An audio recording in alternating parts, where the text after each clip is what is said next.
Welcome to the Ask the Experts podcast. Here's Curran Bhatia.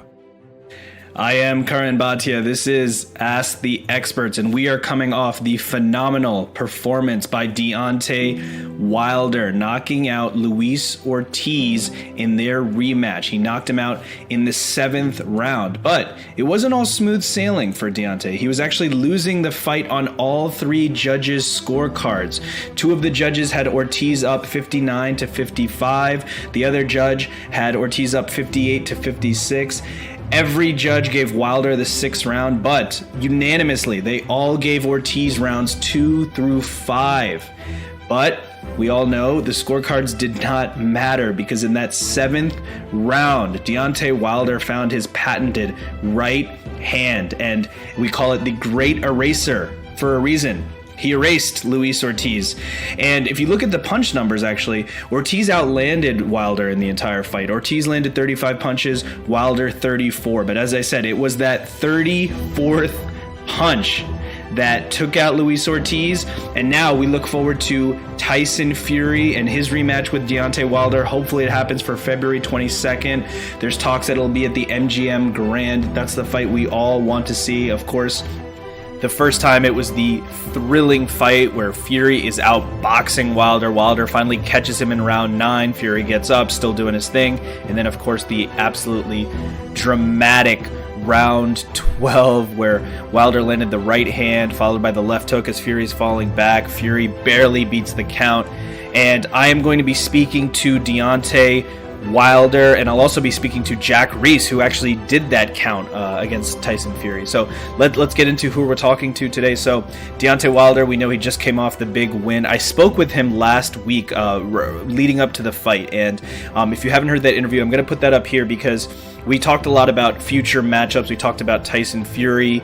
I got Deontay's actual official pick for Ruiz versus Joshua. We have that big rematch coming up, and I'm going to give Deontay's thoughts on who's going to win that fight and why, because that could be a potential opponent for him if he is able to get past Tyson Fury in the rematch. I also asked Deontay, everyone knows that I've been adamant about trying to make boxing safer, and we've had these tragedies in our sport. We've had 5 deaths, reported deaths this year in boxing, and Deontay Wilder is on the record for saying he wants a body on his record. And what does he mean by that? He wants to actually end someone's career and their life in the ring, and that's a pretty polarizing thing to say, as it should be, right? Some people say, well, that's just a fighter's mindset. Other people say that that's not the correct thing to say, especially with these tragedies in our sport. So I actually asked him that. I said, we've had these tragedies in the sport. You've said this comment before. Do you still feel that way? And he's actually going to give me a direct answer. So you'll hear that in our interview.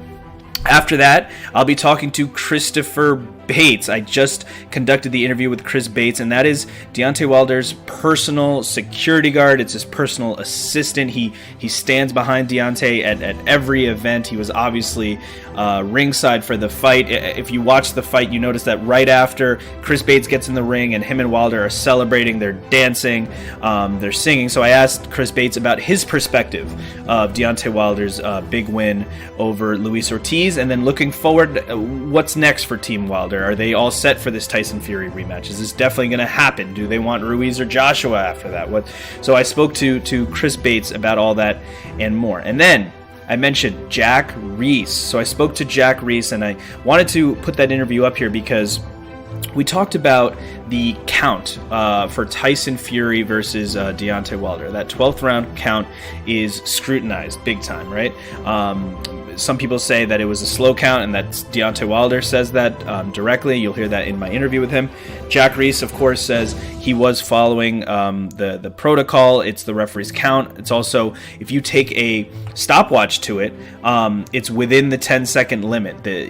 When the fighter goes down, the count starts when the referee says 1, and the count doesn't finish actually until the referee finishes saying 10. It's not as the guy's getting up and the referee says 10 and waves it off. No, I've actually been talking with Jack Reiss, and he wants to point out that the rule is that the referee must finish saying 10 for you to wave it off. So if you look at it through those parameters, and you can even take a stopwatch to it, Fury did get up in time. And we're going to talk to Jack Reiss about his reasoning, because sometimes you see referees just wave off a fight when a guy gets hit that hard. Jack Reiss chose not to do that, and part of his reasoning was because Fury was the champion in his mind, the lineal champion in this case, obviously Deontay Wilder, of course also the WBC heavyweight champion.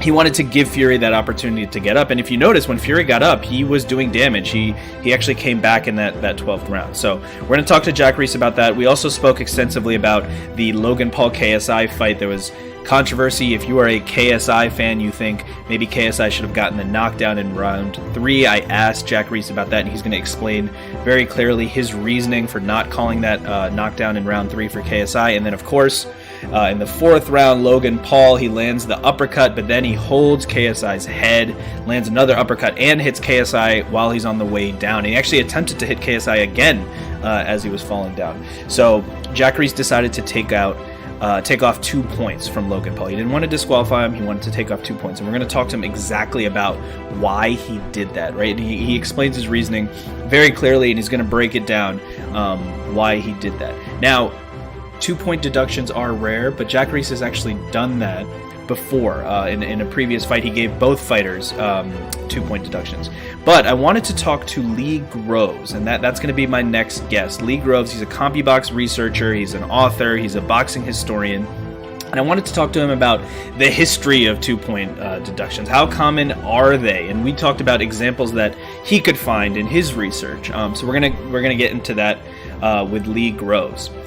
After that, I am on a debate show with Dan Canobbio, and it's called Standing 8 Count. It's featured on Inside Boxing Live. You can watch it on Pluto TV. You can watch it on YouTube. You can hear it on Apple Podcasts. And we, of course, reacted this week to the great Wilder-Ortiz fight. We tried to unpack it. We talked about future matchups, and I'm going to play a couple topics from our debate show, a couple back and forth moments so you can hear our reaction to the big Deontay Wilder fight. And my last guest, you're going to want to hear this. It's Eric Paulen. Now, you may not know who that is, so I'm going to explain it. Eric Paulen is the producer for PBC Fight Camp. And what that means is for 30 days, for a whole month, he was looking at exclusive footage of Deontay Wilder and Luis Ortiz in training camp as they prepared for their fight. He was seeing footage come in every day from the field. He was the senior producer of the show, which actually did record numbers. And so he's overseeing the entire show. He's writing the show. He's working with editors, and there's a whole big team there that we're going to talk about. We're going to talk about the process of putting together a show like PBC Fight Camp, and we're going to talk about the fight. Eric was in the arena. He was shooting footage with Wilder, with Ortiz. We're going to talk to him about his impressions from being there. We're going to break down the fight. We're going to talk about what's next for Deontay Wilder, so you do not want to miss that. So, without further ado, let's get to the first guest. He is the WBC heavyweight champion of the world. He's also now in rare air, and he defended his belt 10 plus times as a heavyweight, and that's only been done by Klitschko, Lewis, Ali, and Holmes, right? So now he's joined that company of rare air. He's obviously making a mark on his sport through his spectacular knockout, through his charisma, and he's becoming must-see TV. So I spoke to Deontay Wilder last week before the fight. We talked about future matchups, like I said. We talked about a bunch of different things. You're going to want to hear from the heavyweight champion Deontay Wilder. So let's get to that interview. I am Curran Bhatia, and let's ask the experts.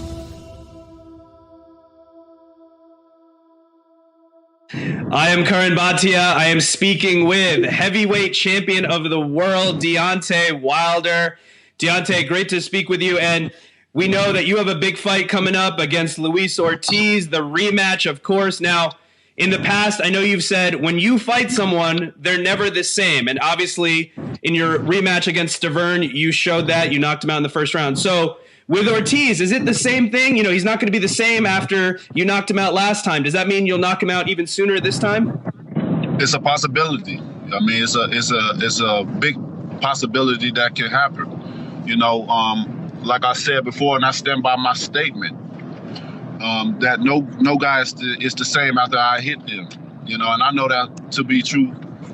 With selfish, with my own eyes of seeing it, unfold. So we're gonna see what happens. One thing it's a couple of things he had going for him, but one thing for sure that he's a well-experienced fighter, and he should know what to do in certain situations. And he's gonna be as good.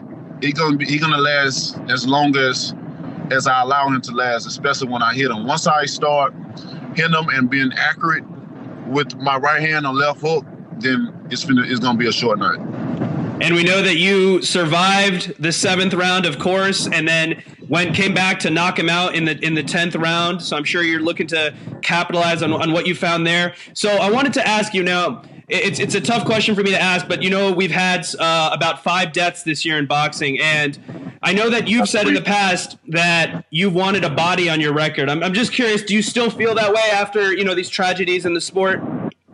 I mean, my mindset would never change. I am who I am. You know what I'm saying? And of course, I always want all fighters to go back home. After a competition, especially after we release our energies in the ring amongst each other, it's no greater feeling than two fighters, putting our life on the line for others, and in the end, we are able to go back to our families. But it's also a mindset with like what you want to, apply as much pain, to your opponent as possible, and things happens, and with the bronze bomber, they trying to do the same thing to me, and we all wish each other well at the end of the day. We never want anything tragic to happen, but the sport, it brings a lot of things. No, it certainly does, and I understand your viewpoint there. So I have to ask you, you're obviously going to be an interested observer come December when Anthony Joshua takes on Andy Ruiz in the rematch. I'd love to know what is your prediction of that rematch? How do you think that one's going to play out? I think Ruiz is going to come out on top. I really don't think, Joshua understood how they lost. Ruiz have so much going for him. And even leading up into the second fight, he had a lot going for him in the first fight because of the disturbance and all the things that was going on, the rumors, and him having to have a sports psychologist, him panicking before time to come out, and him getting dropped 4 times. Like that was a lot, right? And it's gonna be a lot to just really be able to focus and get all that negative garbage out of your mind, and and then you got Ruiz, he coming, like he didn't have nothing to lose because he didn't come with nothing. Now he have something to lose.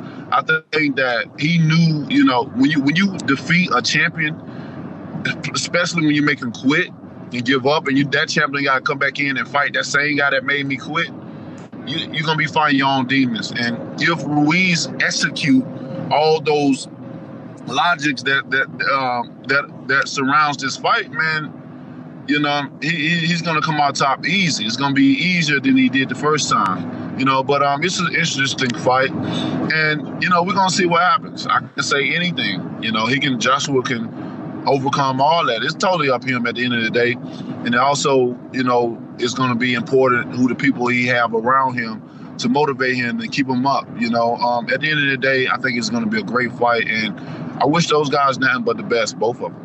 Right, and we'll see what adjustments Joshua is able to make, just like you said. Now, in that first fight that they had back in June, obviously you and Joshua had been going back and forth for a long time in terms of negotiations and trying to figure it out, and that was the fight everyone wanted to see. When you saw Ruiz knock out Joshua the first time and you were watching that, what was your immediate reaction to seeing that? I mean, I was happy for Ruiz. You talking about a fighter that was getting evicted from his apartment. You talking about a fighter that that was dealing with a lot at that moment in time. Going through the struggles in his career. And now he was being able to be blessed with opportunity to get out of his contract where his promoter held him up and able to fight for a world title. Now that's a blessing. That's why he all blessings every time he talking and saying it like 20 times every time. I mean, because it really is truly a blessing, you know, to be damn near evicted, about to be homeless on the streets, and you know. So I was very happy for him. And then some words that he said, he looked in the camera. He said, "Mama, we don't have to struggle no more." And that really touched me as well, because I understand. I come from an environment of the struggle, you know, and I was one that overcame different struggles in life, what we can overcome. You know, some do and some don't. And, you know, that really hit me, you know, to be where I came from and where I am now, you know, and that was really good. And we know that you've overcome adversity as well, and now, of course, heavyweight champion of the world. Ruiz on the other end with the other 3 belts. So the head of Fox Sports came out recently and said they want to create a PBC belt. And he said, you know, one day we could imagine Andy Ruiz versus Deontay Wilder for the PBC belt. Now, I know that you said you weren't interested in the WBC's franchise belt, right? You didn't want that. Now, would you be interested in the PBC belt? Hey, man, that's, you know, the PBC belt is of an interest. You know what I mean? I didn't like the franchise belt because of what it represented, you know, not fighting mandatories and stuff like that. But we had to look further more into it, though, the PBC belt, what it offers and what is it talking about, you know. One main thing that a lot of fighters would like about it is no sanctioning fees. You know what I mean? That's a big thing in the sport. You know, a lot of us, you know, we look into how much money we have to give up in sanctioning fees, you know, and we look at that money as, man, we can do so much with that money with our kids, because like you said, you know, I know of 3 fighters that lost their lives this year. You know, I mean, you said 5, but I only know 3.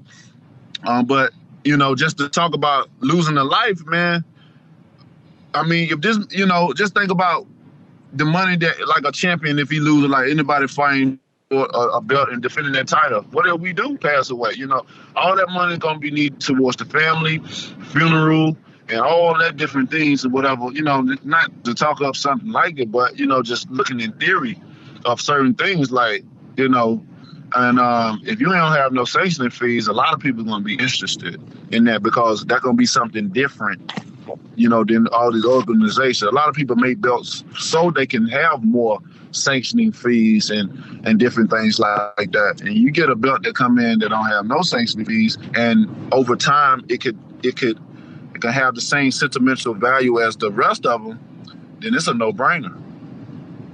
It is, and if they are able to work that out, we'll see what happens. It's obviously an interesting addition to what we have now. So I asked you about Joshua. I asked you about Ruiz, of course. I also have to ask you about Tyson Fury. I interviewed Jack Reiss recently, and he says he felt comfortable with his count, and I know that you've disagreed with that.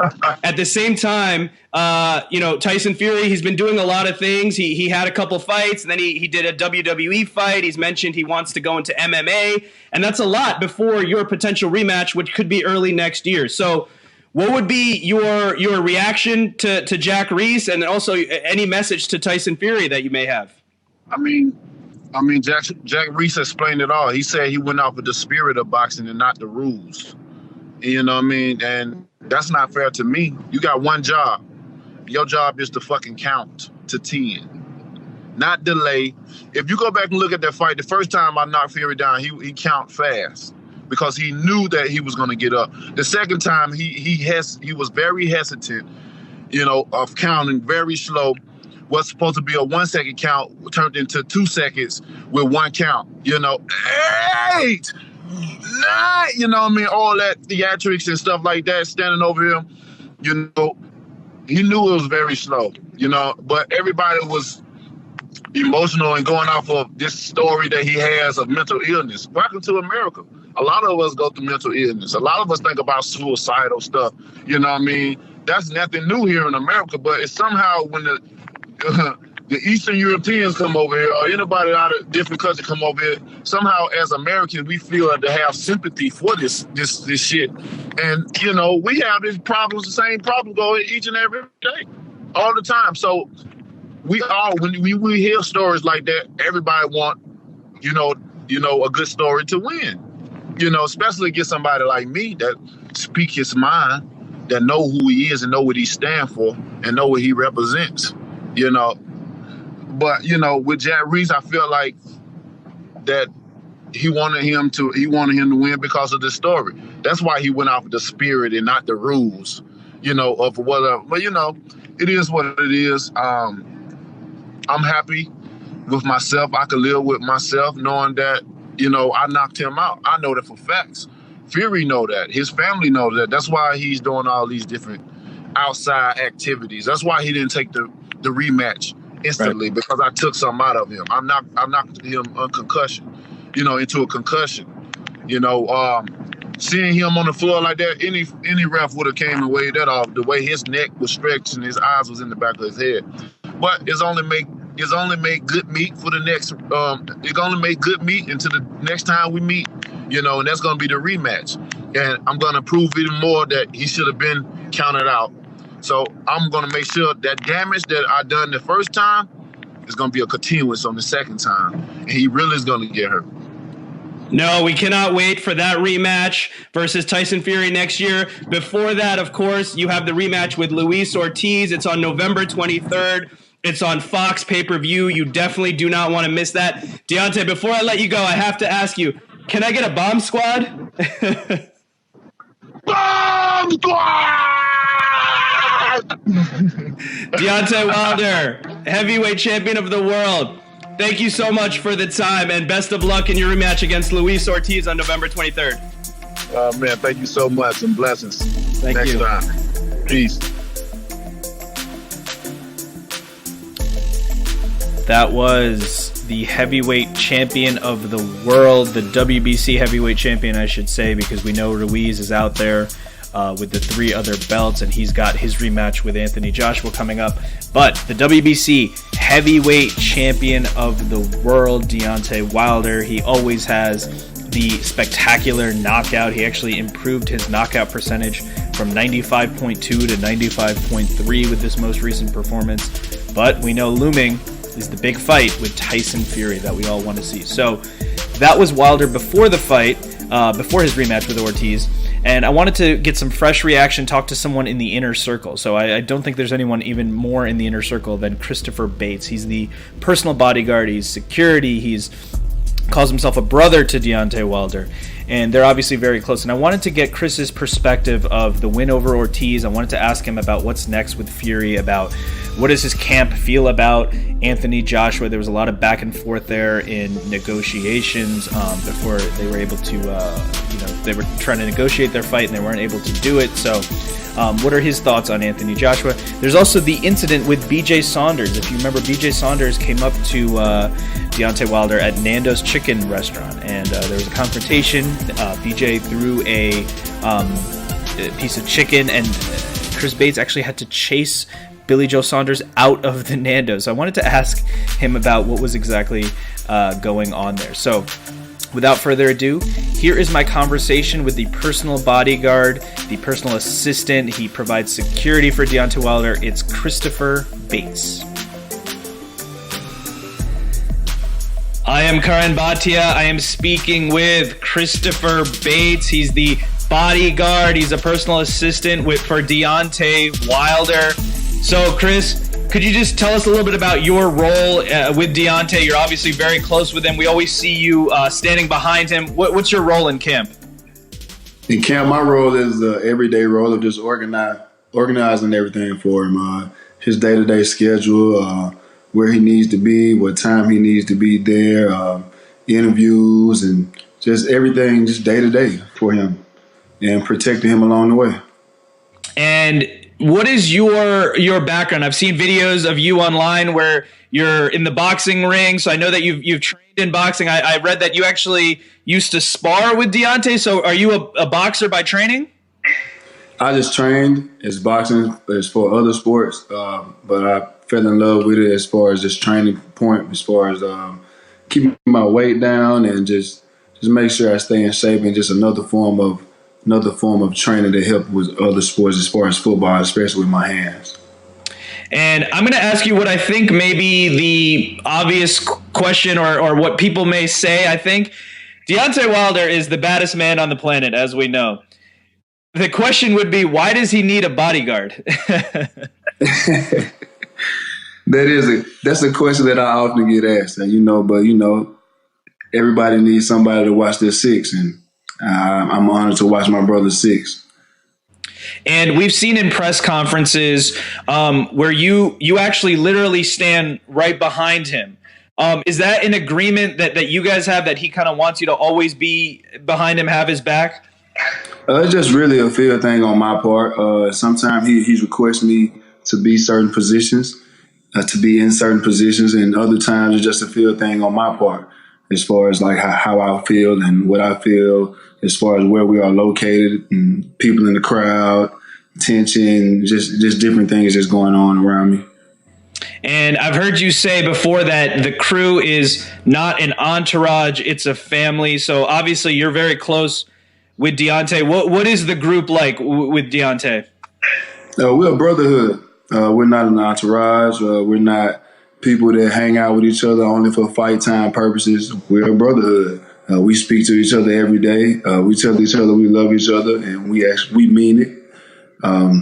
These are people that are in my life or that are closer to me than 90% of my family, per se, I would say. But so this is a family. This is a family. And like Issa always says, we come in peace. We don't want to bother anybody. Our energy is always great. We want the best for everybody. We're loving people, but hey, we don't want anyone to disturb our peace as well. So, and once you disturb our peace, then hey, it's on you. And that's going to be your job at those times when there is a disturbance in the peace, for you to kind of step in and calm things down. When we had the build-up for Wilder versus Fury, obviously there was great trash talk between the guys.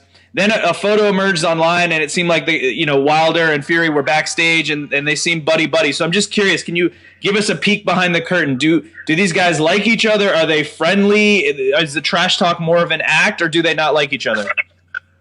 Nothing Deontay does is an act. I mean, he can dislike you and still be cordial with you.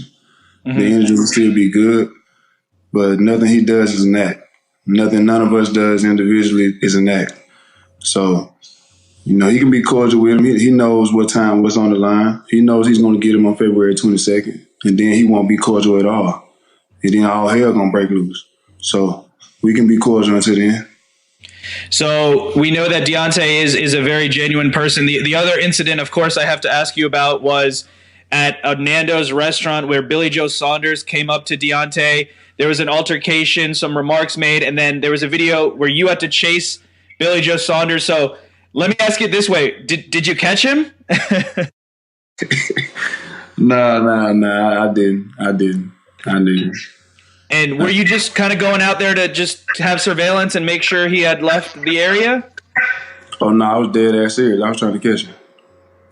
And is there bad blood still there? Has that situation ever been resolved, or was that kind of the last of it between Wilder and your team and Billy Joe Saunders' team? I mean, no, we're cool. Everybody's cool. Everybody's all right. So I wanted to talk to you about the fight that we just had, the spectacular knockout win for Deontay Wilder against Luis Ortiz in the rematch. Wilder was losing the fight on the scorecards. Ortiz actually outlanded him in total 35-34, but it was that 34th punch that Wilder landed. So you're obviously close to Deontay. I'm sure you're clued in on the game plan. Was that the game plan to time Ortiz to find the distance and then eventually land the big shot?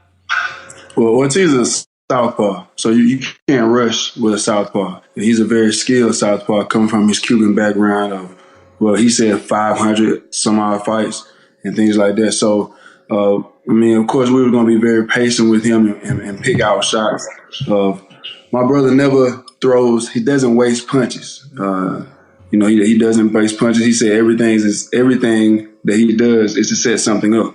It doesn't matter if, he may lose a round or two, or in your guys' eyes, he may lose a round or two. But everything is to set up something. And when he sets that up, you see the end result.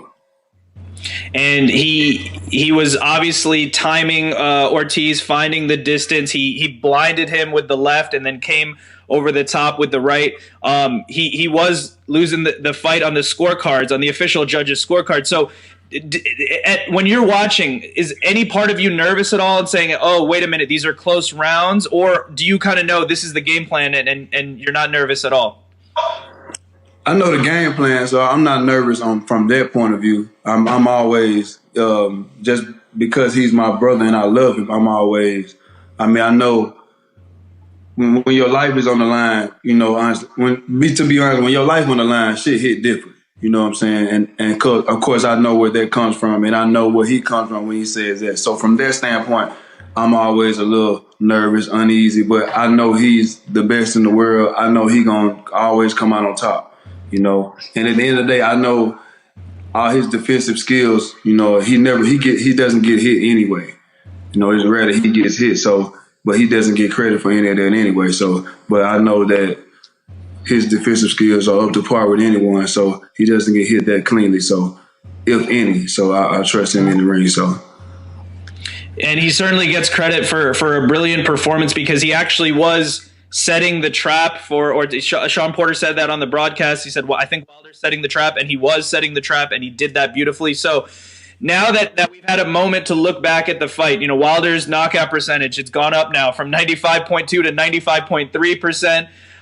He's defended the heavyweight belt 10 times, and that puts him in rare air here with the likes of Ali, Holmes, Lewis, and Klitschko. That's great company to be in. So you've been with Deontay for a long time. Did you know that he was going to be able to achieve these type of records and these type of things in the sport? I mean, we believed in each other. I believed in him as far as what he was going to do. When I first met him, the energy was all over him as far as I believe in what I'm doing. I know I'm going to be great, and I believed in him as well. And he kept winning. He kept knocking people out. Whoever they stepped in front of him, they've always said he wasn't going to be able to do this. But we believed in each other. He believed in himself first. And so we always knew greatness was going to come. We didn't know when it was going to come, but we knew it was going to come because people fail to remember that back when he was a contender, people still wouldn't fight him then. They wouldn't fight him then. And they don't want to fight him now. And he's definitely one of the most avoided fighters in the sport. After the fight, we saw you get in the ring. You're with Deontay. You guys are kind of jumping. You're dancing. You're singing. So take me through that moment. What were you guys saying? What was happening there? Oh man, that was just a joyous moment that you guys were able to catch. We were chanting. He started saying it. It only takes one. It only takes one, and that's pure happiness. Pure happiness that is over, and we're victorious again. And we don't take these moments for granted. We don't take them for granted. And then we also know the work that goes into it. A lot of people don't know the work that actually goes into, him being in the ring and the things he does in the background. They think that he's just going to go in the ring and knock somebody out. They don't know what he actually goes into from day to day. And he doesn't get enough credit for what he actually goes through on a day-to-day basis to be able to come out and perform at that high of a level against elite competition, because we know every time somebody fights him, they are in the best shape of their lives when they come to fight him. And we know that most likely next is Tyson Fury on February 22nd, like you said. So let me ask you this. Fury in the first fight, we know he was able to move around a lot. Deontay eventually caught him in the 9th round, and then, of course, in the 12th round where Fury barely got up, but he did beat the count.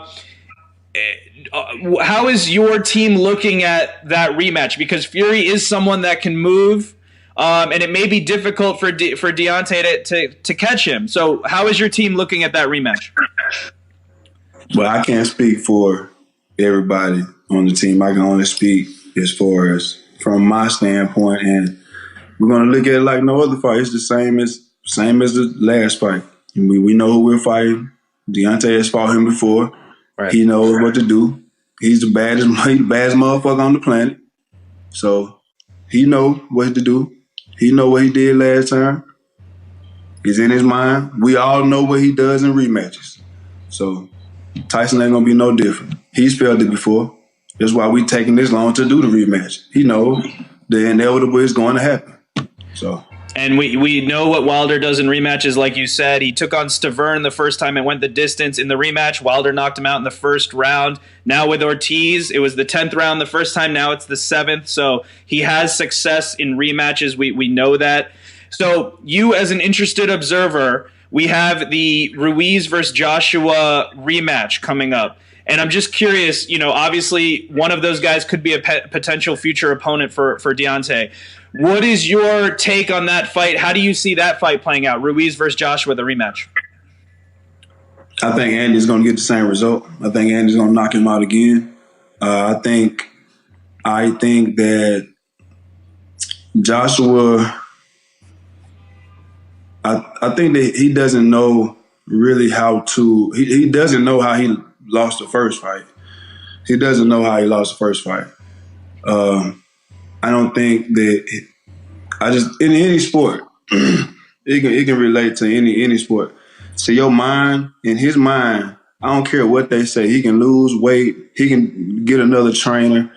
He got knocked down 4 times. Right. 4 times.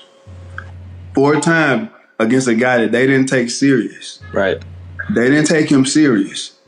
They thought that he was just going to roll over, and they didn't know that he can actually fight. That he arguably won that belt against Joseph Parker. They didn't know that, right? They didn't know that. Joshua can't handle combination punchers or anything of that nature. He still doesn't use his jab. I've never seen him carry a fight with his jab. That's not talking negatively about him, period.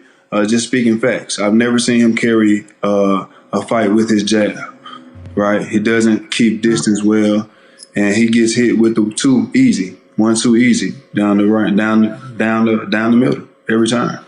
And we know that Andy has taken his best shot, and that's in his head as well.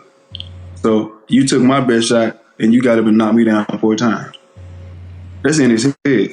He can lose weight and do what he want to do. Still in his head.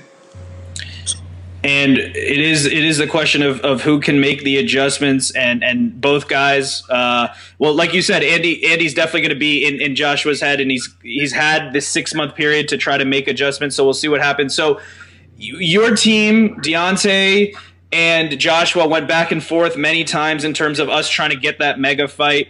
I know that Joshua said Wilder needs to know his place, and I know that you didn't appreciate those comments. Now that the tables are kind of turned and Joshua's stock is down a little bit, how do you feel about Anthony Joshua personally? Do you not like him personally? Nah, man, I don't have anything against anyone personally. It's always business with me. It's always business with me until you make it personal. But, Joshua knows his place now, I see. But we're not worried about Joshua, what he has going on. But like my brother said a long time ago, we smoked him out. And we see. But we know one thing. We're hoping that Andy wins those belts, because we know if Joshua gets those belts, ain't no way in hell he coming over here to fight us. We know. And so is that the final plans? Because we know that Wilder Fury tentatively scheduled for February 22nd. If Wilder can get past Fury in the rematch, would Wilder be willing to fight the winner of Ruiz Joshua for all the belts at that point? I mean, when we get past Tyson? Sorry, excuse me. Yeah, when he gets past Fury, would he be willing to fight the winner of Ruiz Joshua, and then we would have the lineal championship at stake and all 4 belts in one match, which would be great for boxing fans. Is that the plan? I think you already know the answer to that. You know he gonna fight anybody, anywhere. The question is, will they be willing to fight him? That's always the question. We always ready to fight. We never been scared of nobody. We ain't running from nobody. And y'all already know the answer. Well, as boxing fans, I definitely hope that happens. Obviously, before then is Wilder Fury rematch in February. We have the Ruiz Joshua fight coming up. So just to close it out, you guys had the big win over Ortiz. What was this celebration like? What is this week going to be like? What's the plan now with you and Deontay? The celebration was we went downstairs and got some pizza in the food court like we normally do. We got something to eat and spend time with the family. We're business as usual. He's going to spend time with the fam and relax for a minute and get back in camp. He's going to get some time to himself and he's going to get back in camp. You know, he's already in shape, so he's just going to flow right into the next camp and you'll see the end result on February 22nd. We will, and Deontay brought that up on Saturday night. He said, I'm already in shape, so I'm going to put shape on top of shape. I can't wait to see that rematch. Christopher Bates, I want to thank you so much for the time. Thank you for sharing some insight of being in Deontay Wilder's inner circle, and best of luck to you and your team as you prepare for the rematch with Tyson Fury. Thank you so much for having me. I'm honored. Thank you so much. My thanks to Christopher Bates for giving us some time, giving us a peek into what it's like to be in Deontay Wilder's inner circle. So obviously we know that Team Wilder is preparing for their rematch with Tyson Fury. Now, a lot of eyeballs were on the first fight in the 12th round. Wilder knocked down Fury. Fury seemed like he was out, but he did get up before the count of 10, and I'm going to talk to the man who was counting him, and that's Jack Reiss. So I've been speaking with Jack Reiss, and he wants to make a couple points about refereeing, especially when there's a knockdown. So first of all, the count starts as soon as the fighter touches the canvas when the referee says 1, and the count doesn't end until the referee finishes saying the word 10.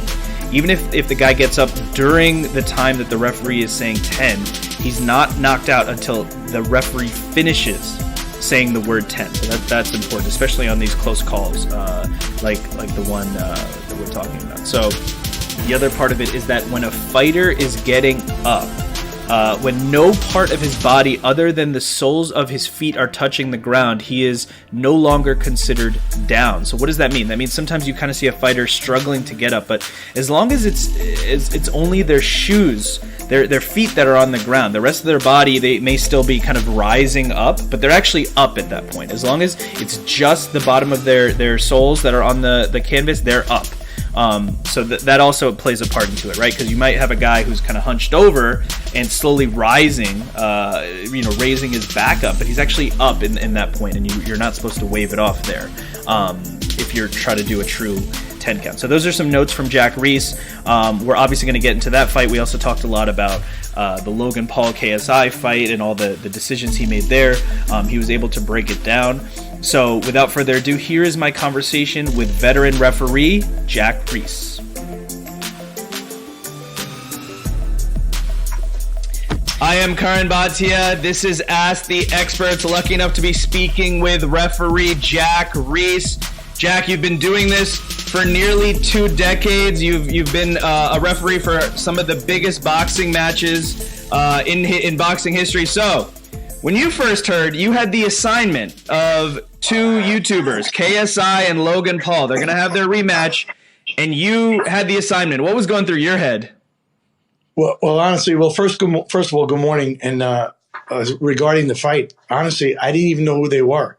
My commissioner sent me a video and said, hey, they got these 2 guys that are pretty big, have a lot of followings, and, take a look. Would you do this fight? Would you ref it? And I thought he meant, would I ref it? Do they have enough skills? Is it a fight that you could make, or are these guys going to get hurt? So I took a look at it. I said, no, they've got skills. I'd ref that any day of the week. Little did I know who they were, and that the fact that they really he wanted me to do the fight. So that's initially what happened. And when did you realize that this was more than just two guys making their pro debut, right? This was an event. If you look at the arena, I mean, Justin Bieber's there. There's so many celebrities there. When did you realize, whoa, wait a minute, this is going to be an event? About a month into it, they really stressed to me the importance of me doing the fight, because initially I had a wedding to go to, and they convinced me that I needed to do the fight, and I said okay and stuff like that. And let me tell you something. How you said Justin Bieber was there and it's an event. Yes. When I climbed into the ring to actually do the fight, I put my towel down, I looked into the audience, and I thought I had slipped back in time 20 years, and I was at the Staples Center at a Backstreet Boys concert with my kids. It was all mothers and children and, families. Their following is that, that demographic of between 9 and 25, and that's what you saw there. And I thought it was fantastic because these are all future boxing fans, current and future boxing fans. So I thought, this is wonderful. This is great. Absolutely. I've been saying I think it's definitely a good thing for the sport. I mean, if you look at the YouTube highlights of the fight, it has 11 million views. Eddie Hearn came out and said it was the most watched live fight on the Zone ever. So I don't think having more eyeballs is ever a bad thing. So coming into this, obviously you go into the fighters' locker rooms and you're giving your instructions. Now, the instructions must be different, right, when it's two guys making their pro debut. Well, it was a professional fight, and so I gave them the normal instructions on how to conduct themselves. And let me say this. When I go in to give instructions, it's not a rules meeting. Right. It's just what I expect of them, and more importantly, what they can expect of me, what I'm going to say, what that means. Like on a break, they don't I'll give you a quick example. If they get tied up, I don't rush in and break them. I say, work out of it. Let them go. Your hands are free. Free up your hands so they could work out of the clinch. And they would understand that just because they hear me talking doesn't mean they have to stop fighting. Because if one guy stopped and the other guy didn't, it would create, a dangerous situation. So I told them to protect yourself at all times. You never have to stop fighting until you hear me say the word stop. And obviously you need to be a little bit more specific with these type of guys because they are making their pro debut. They're not used to having a professional referee speaking to them as they fight. So let's talk about the fight. First couple rounds, it's kind of what we thought would happen. It was pretty evenly matched, but there were some wide punches, a little bit of sloppiness, and then of course the third round, KSI lands the overhand right behind the ear of Logan Paul. Logan Paul goes down, but you decided to call it a slip. So why did you decide to call that a slip there? Well, I want to say two things. First of all, it's not that I called it a slip. I waved it off. I said no knockdown. Yep. And the reason is he threw a punch that couldn't land in a legal area. Well, let me say it this way. If I'm going to punch you in the face with a straight punch, there's no way I could hit you in the back of the head unless you turn your head. In this case, he was throwing punches from left field, and they were almost slapping with the palm of the glove because of his inexperience. And that punch clearly hit behind the ear to where the only thing that was touching the ear was a little part of the thumb. So, and it also hit his shoulder, and it ended up behind his head. So it more like cupped him and pulled him down. So I decided not to call it a knockdown because it wasn't a legitimate punch. And do you stand by that, after seeing the replay and after kind of hearing what other people are saying, you feel confident in that call, right? Absolutely. Listen, with all due respect, the people who are involved with boxing, are praising me for being able to see that and let it register in the computer and make the call so quick. Let me just say this. Yeah. These guys, I think you understated something a little bit. Sure. And I want to just explain it to you. Yeah. First of all, I give these guys, both of them, the utmost respect. I got mad respect for both of them.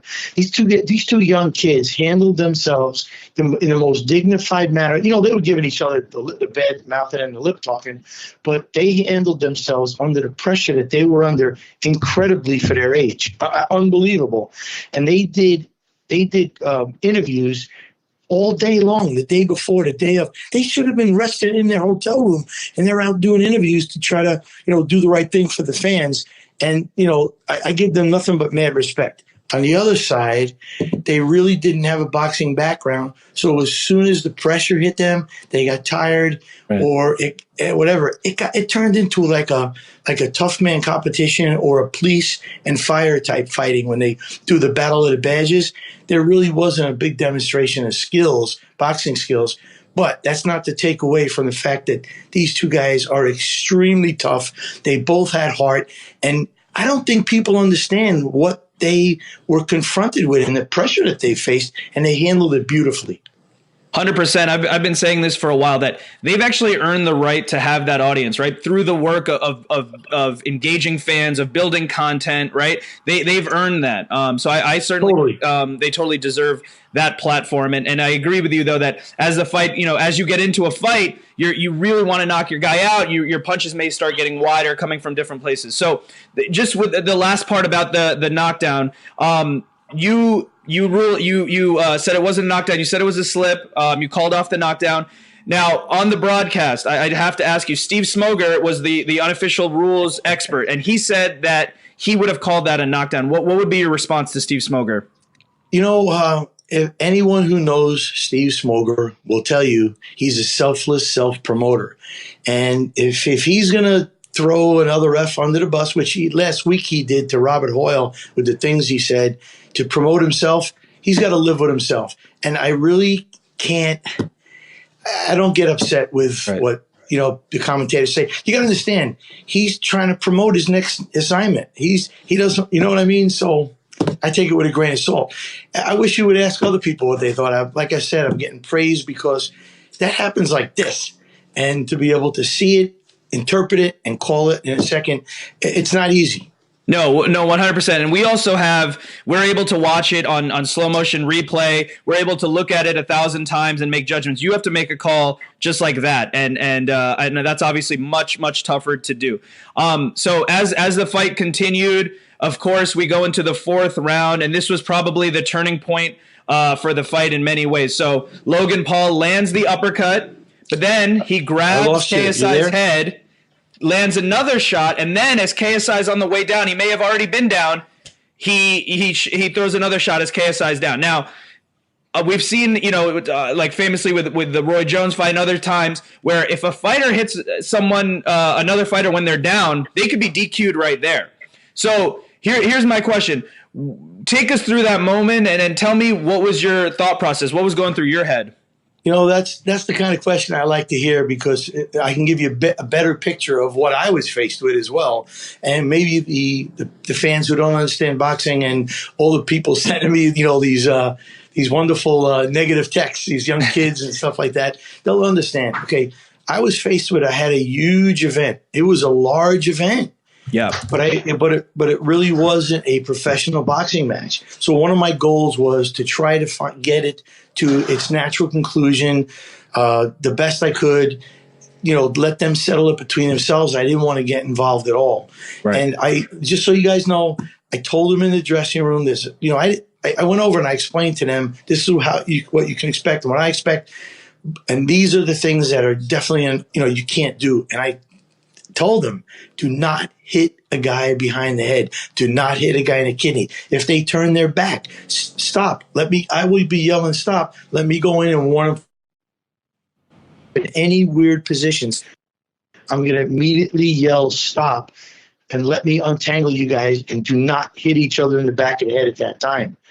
And out of all the fouls we have in boxing, that's the worst thing you could do, is hit a guy behind the head, and especially hit him when he's down if he's in trouble and he doesn't even have the ability to defend himself. And that's what happened. So in one hand, I had an egregious foul, and the other hand, I did not want to disqualify Logan. So what you guys saw I did was, I'll go back into the specifics, but actually I'll walk you through. So. Yeah.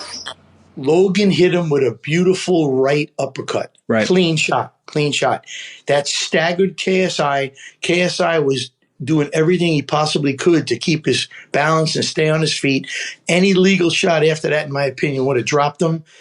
But for some reason, Logan got caught up in the moment. I don't think it was maliciously intended. I thought it was, he just his brain got away with himself. He was like in a street fight, and he grabbed KSI with the left hand, held his head, and hit him with that second uppercut that really finished the job.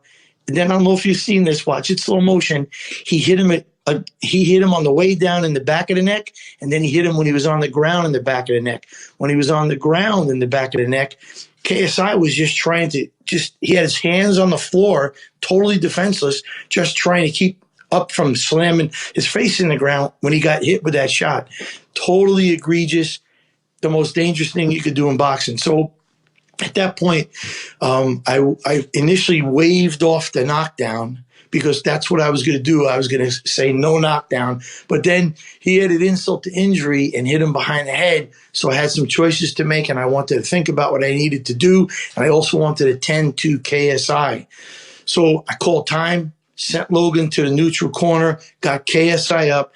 And I'm telling you, my first goal was to make sure that KSI was okay, right, but that he was going to continue. Because if he said, I can't, I'm dizzy, I can't continue, it would have forced me to disqualify Logan. And I did not want to do that. I wanted to let this thing go to its natural conclusion. The fans came to see a fight. If KSI was okay, I'll take an action and we'll go forward. So I got him in the corner. I spoke to him. I got him up, which was a good sign. I spoke to him and I said, I need you to continue. You're okay. I'm going to give you some time to recover back up to, your full strength or whatever it is. That's part of leveling the playing field. Okay. Because I had a guy who was hurt that was damaged from an illegal blow. Now I want to let him rest to get back to where he was before those illegal blows to level the playing field. I did that, but I have to tell you, I wish I would have sent you the rules. Oh, I did. I sent you the rule. Anytime there's an illegal blow that causes an injury, I must take points or worse. So in this case, I was compelled and I was bound to take points. And what I did was I said, if I take 1 point, it'll be 9-9, it'll be even. That was a goal. And I said, but I don't know if I'm making a strong enough statement. If I don't take any points and just let him recover, people are gonna, my commission's gonna say that was an egregious foul. You didn't represent the commission properly. Well, you're supposed to take points. And I said, you know what? I got 6 rounds. If I wipe this round out by making it even, then whoever wins the 5 rounds, 3 or more of the rounds will win the fight on the scorecards, and it'll be fair, it'll be even. So I wanted to acknowledge that really hard uppercut that he threw that started this whole process. So I decided to score the knockdown, and then to make it even, take away the 2 points to make it an 8-8 round. It washes itself out. Now whoever wins the most rounds on the scorecards gets the decision. Certainly. I was trying to be fair. No, certainly. And we're all looking at this. We get to kind of revisit it, watch it a million times. You have to make a second decision with 2 guys in a ring. And that's obviously very tough to do. And you did send the rule. The California rule says any boxer guilty of an intentional foul shall be penalized 1 or more points as determined by the referee. I believe it says with injury. I believe it says with injury. Right. And so the question here, though, and I completely understand everything you're saying. May I say one more thing, too? Please, go ahead. The first part of the rule says any fighter injured by an intentional foul shall be allowed and given time to recover. Right. That's what I did. Yep, exactly. So that is Rule 338. That's point A and B that we just talked about. So that's 100% in the rules. Now, here's my question, though, and I completely understand what you're saying, and that makes a lot of sense. The judgment part of it for you comes into deciding if you're going to take 1 point, 2 points, or DQing him, right? And it is rare. Now, I've been in boxing for a long time. I know you have too. It is rare to take 2 points, and I understand completely why you did it here. But was that if you look back, if you were to change anything about that, is that something that you would look at, maybe taking 1 point instead of 2, or you're comfortable with the decision that you made? If I had to change anything, I would have went to the wedding. Okay, because let me just say this was a no-win situation for me. Yeah. And I took it because it was going to be good for boxing. Right. Unless that fight came to a definitive conclusion, we were going to have controversy. And in fact, as you know, people want to see Canelo and Triple G. They get to see Canelo and Triple G, and what do we get? We get a close fight, and all you have is people arguing, controversy. No, he won. No, he won. So I knew if it was going to be a close fight, it was going to be nothing but controversy, and it was. Listen, I'm going to tell you something. I'm human. I'm not perfect. No. But in the heat of battle, under pressure, my goal was to make sure that KSI was okay, that he was able to continue, and whatever I did was going to be fair and reasonable and good for both fighters and good for boxing. But I was bound. I had to take points. So I tried to make it neutral and offset itself so it was balanced and it wouldn't have, and it didn't make a difference. If I didn't call it a knockdown and then I took a point, then it would have been a 9-9 round. Same thing. But then I didn't address the uppercut, and knockdown. Yeah. So in a heated battle, in the spur of the moment, that's what I did, and I stand by it. I can't change it. And no, 100%. And I want to talk about some of the great fights that you've reffed. And so just to kind of wrap up this moment, and then we can move on. So I just wanted to confirm one more thing you said. If there was no knockdown, right? Let's say there were intentional fouls similar to hitting behind the head or maybe hitting someone on the way down, but let's say there just somehow happened to not be a knockdown. It probably only would have been 1 point, but because of the knockdown, that's what kind of caused the extra point there. No, it was a consideration, but There were 3 things that he did illegal after that punch, and I'm not saying I would have ever done it. 3 points, but 2 points was totally justified, and you got to look at the whole gravity of it. And let me say this to you too, and the fans need to understand this. Absolutely. I didn't know what the scores were at the time. Right. I was just trying to even out that round, and then whatever happened in the next 2 rounds, either one of them had an opportunity to win.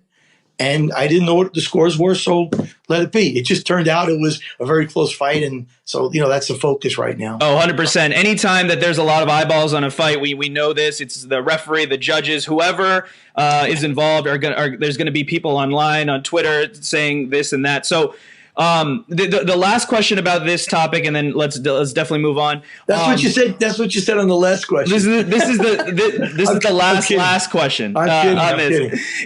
So I talked to Lee Groves, who's a great researcher. He works for CompuBox, and I was trying to think about this myself too. Is like, we know that a 2-point deduction is rare in boxing, and the only time that Lee Groves could come up with, with a quick research was when Mike Tyson the first time he bit the ear off of Vander Holyfield, Mills Lane, instead of disqualifying, took off 2 points. There was one more time I believe he was able to find. Have you ever, you've been reffing for almost 2 decades. Has there ever been another time that over 2 decades? Over 2 decades, even better. So BoxRec doesn't have the early stages. They weren't in existence when we first started. So you've been predating BoxRec, which is amazing. Yes. So have you? Means I'm old, man. It means I'm old. Have you, in your history, your great history of refereeing, has there been another time that you remember calling a 2-point deduction? Absolutely, on multiple occasions. But I'm going to tell you something very interesting about me. 22 years, I've never disqualified a fighter. I do everything I possibly can to let the 2 guys or girls settle it between themselves, let it come to a natural conclusion, because that's what's best for boxing. And I would encourage you to take a look at other referees who have disqualified multiple people. And the difference is, I want you guys to understand this. I don't try to be right. I don't have to be right. Right. In fact, if my commission, Logan, I encourage him. If Logan protests this and brings it to my commission, and they look at this on the big screen and they find that Jack was egregious in his judgment and they overturn it, I'm happy. I want the guy who won to win and lose to lose. And if I've made a mistake, I'll raise my hand and say I've made a mistake. But I don't have to be right. There are other officials that have to be right. I just want to do what's right. And that's why I've never had to disqualify anybody. 100%. And I know I said I was moving on, but I just remembered I forgot to ask you one last thing. The length of the fight, 6 rounds, right? So obviously, a 1 point off, 2 point off, that can change it in a 6-round fight. But for you, your job, it's in a vacuum, right? It doesn't matter if it's a 4-round, 6-round, 8-round, 12-round fight. You have to make the call for that moment, right? You can't think about, this is going to affect the scorecards because it's a shorter fight. when it comes to taking points and fouls and things like that, you're correct. When it comes to damage, I am thinking about how long is left in the fight, how much damage he's taken prior, and the amount of rounds and where we are does matter, but not in the case of fouling. But the history of what was going on prior to matters to me. And just let me say this. Both of those guys were fouling each other. And Logan was concerned about a lot of things in the dressing room. He and Shannon addressed with me. And I went into KSI's dressing room and I addressed it with him, just as I addressed things with Logan that I saw him do in the prior fights that wouldn't be acceptable. And I have to tell you, if this was dirty boxing, Logan was the dirtier boxer. He's a taller guy, and he was reaching over the top of KSI's head and getting him in like a guillotine. Right. And then he was throwing uppercuts when he had him in there. And it turned into a street fight because of their lack of skills. But there was never a great effect with some of the shots that KSI hit him with. You know, they were standing up straight, and you can't generate power when you're standing next to a guy and you're doing this. Your body's not behind it. So it was more of an annoyance, and the optics didn't look good. But I kept warning KSI, get off his head, don't do that stuff. And Logan's dirty tactics didn't really damage KSI until that other thing. Certainly, yeah, and you can't hold someone's head and give them uppercuts or punches. If that's your son, and those 4 things happen to your son, well, you'd be coming through the phone right now wanting to choke me if I didn't do anything. And let me say this to make people understand: in life, out in the street, and as well as in the ring, there's infractions, misdemeanors, and felonies. I was very judicious. I feel I was letting all the misdemeanors and infractions go, giving them warnings. Just because I didn't stop the fight and say, don't do that. If you listen, you'll hear me saying, get off his head, knock that off, keep it up. Okay. I was letting them go because of the importance of this event and their lack of real boxing skills. I was just trying to let them two settle it. But what he did in that 4th round by holding his head and then the 2 punches on the way down, it was a felony, and I couldn't ignore it.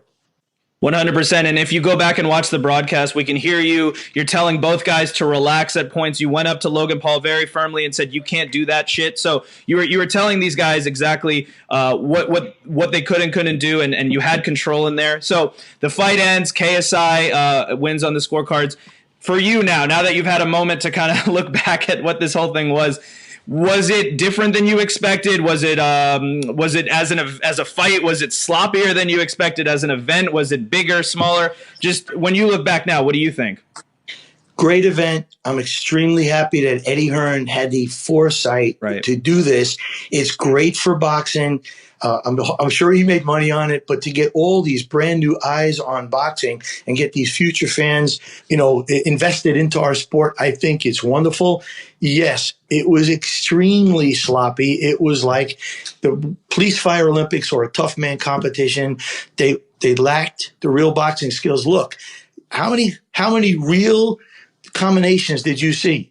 Not very many. It was one and out, or 1, 2 and out. I never saw any of them follow up with a nice hook. And there was opportunities where Logan hit KSI, and all you had to do was go, like, instead of just 1, 2, 3, but they didn't have that background, and I can't blame them because they, with what they took this fight on, with very little background, how could they demonstrate those skills?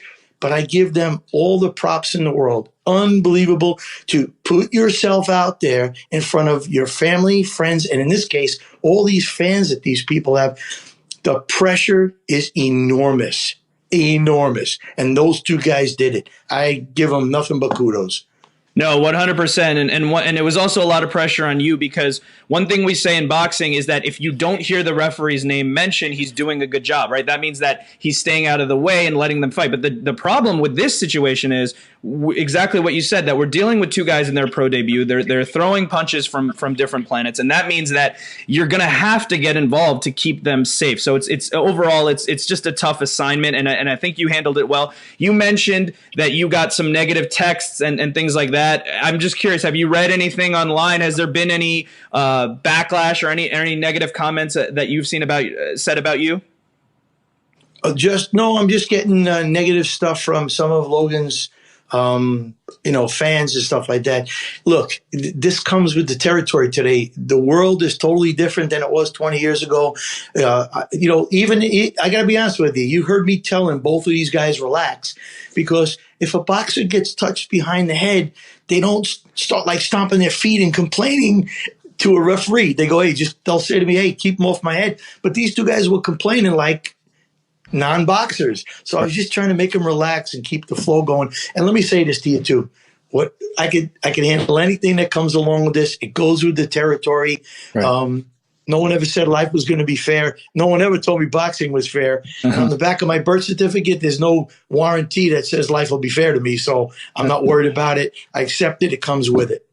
No, 100%. And I'm glad that you were able to referee this fight. And like I said, I personally think you did a great job, and I appreciate you coming on to explain it. So I also, of course, you've refereed so many fights, and the fact that I'm getting to chat with you now, I always wanted to ask you, of course, of the big moment between Deontay Wilder and Tyson Fury in their first fight.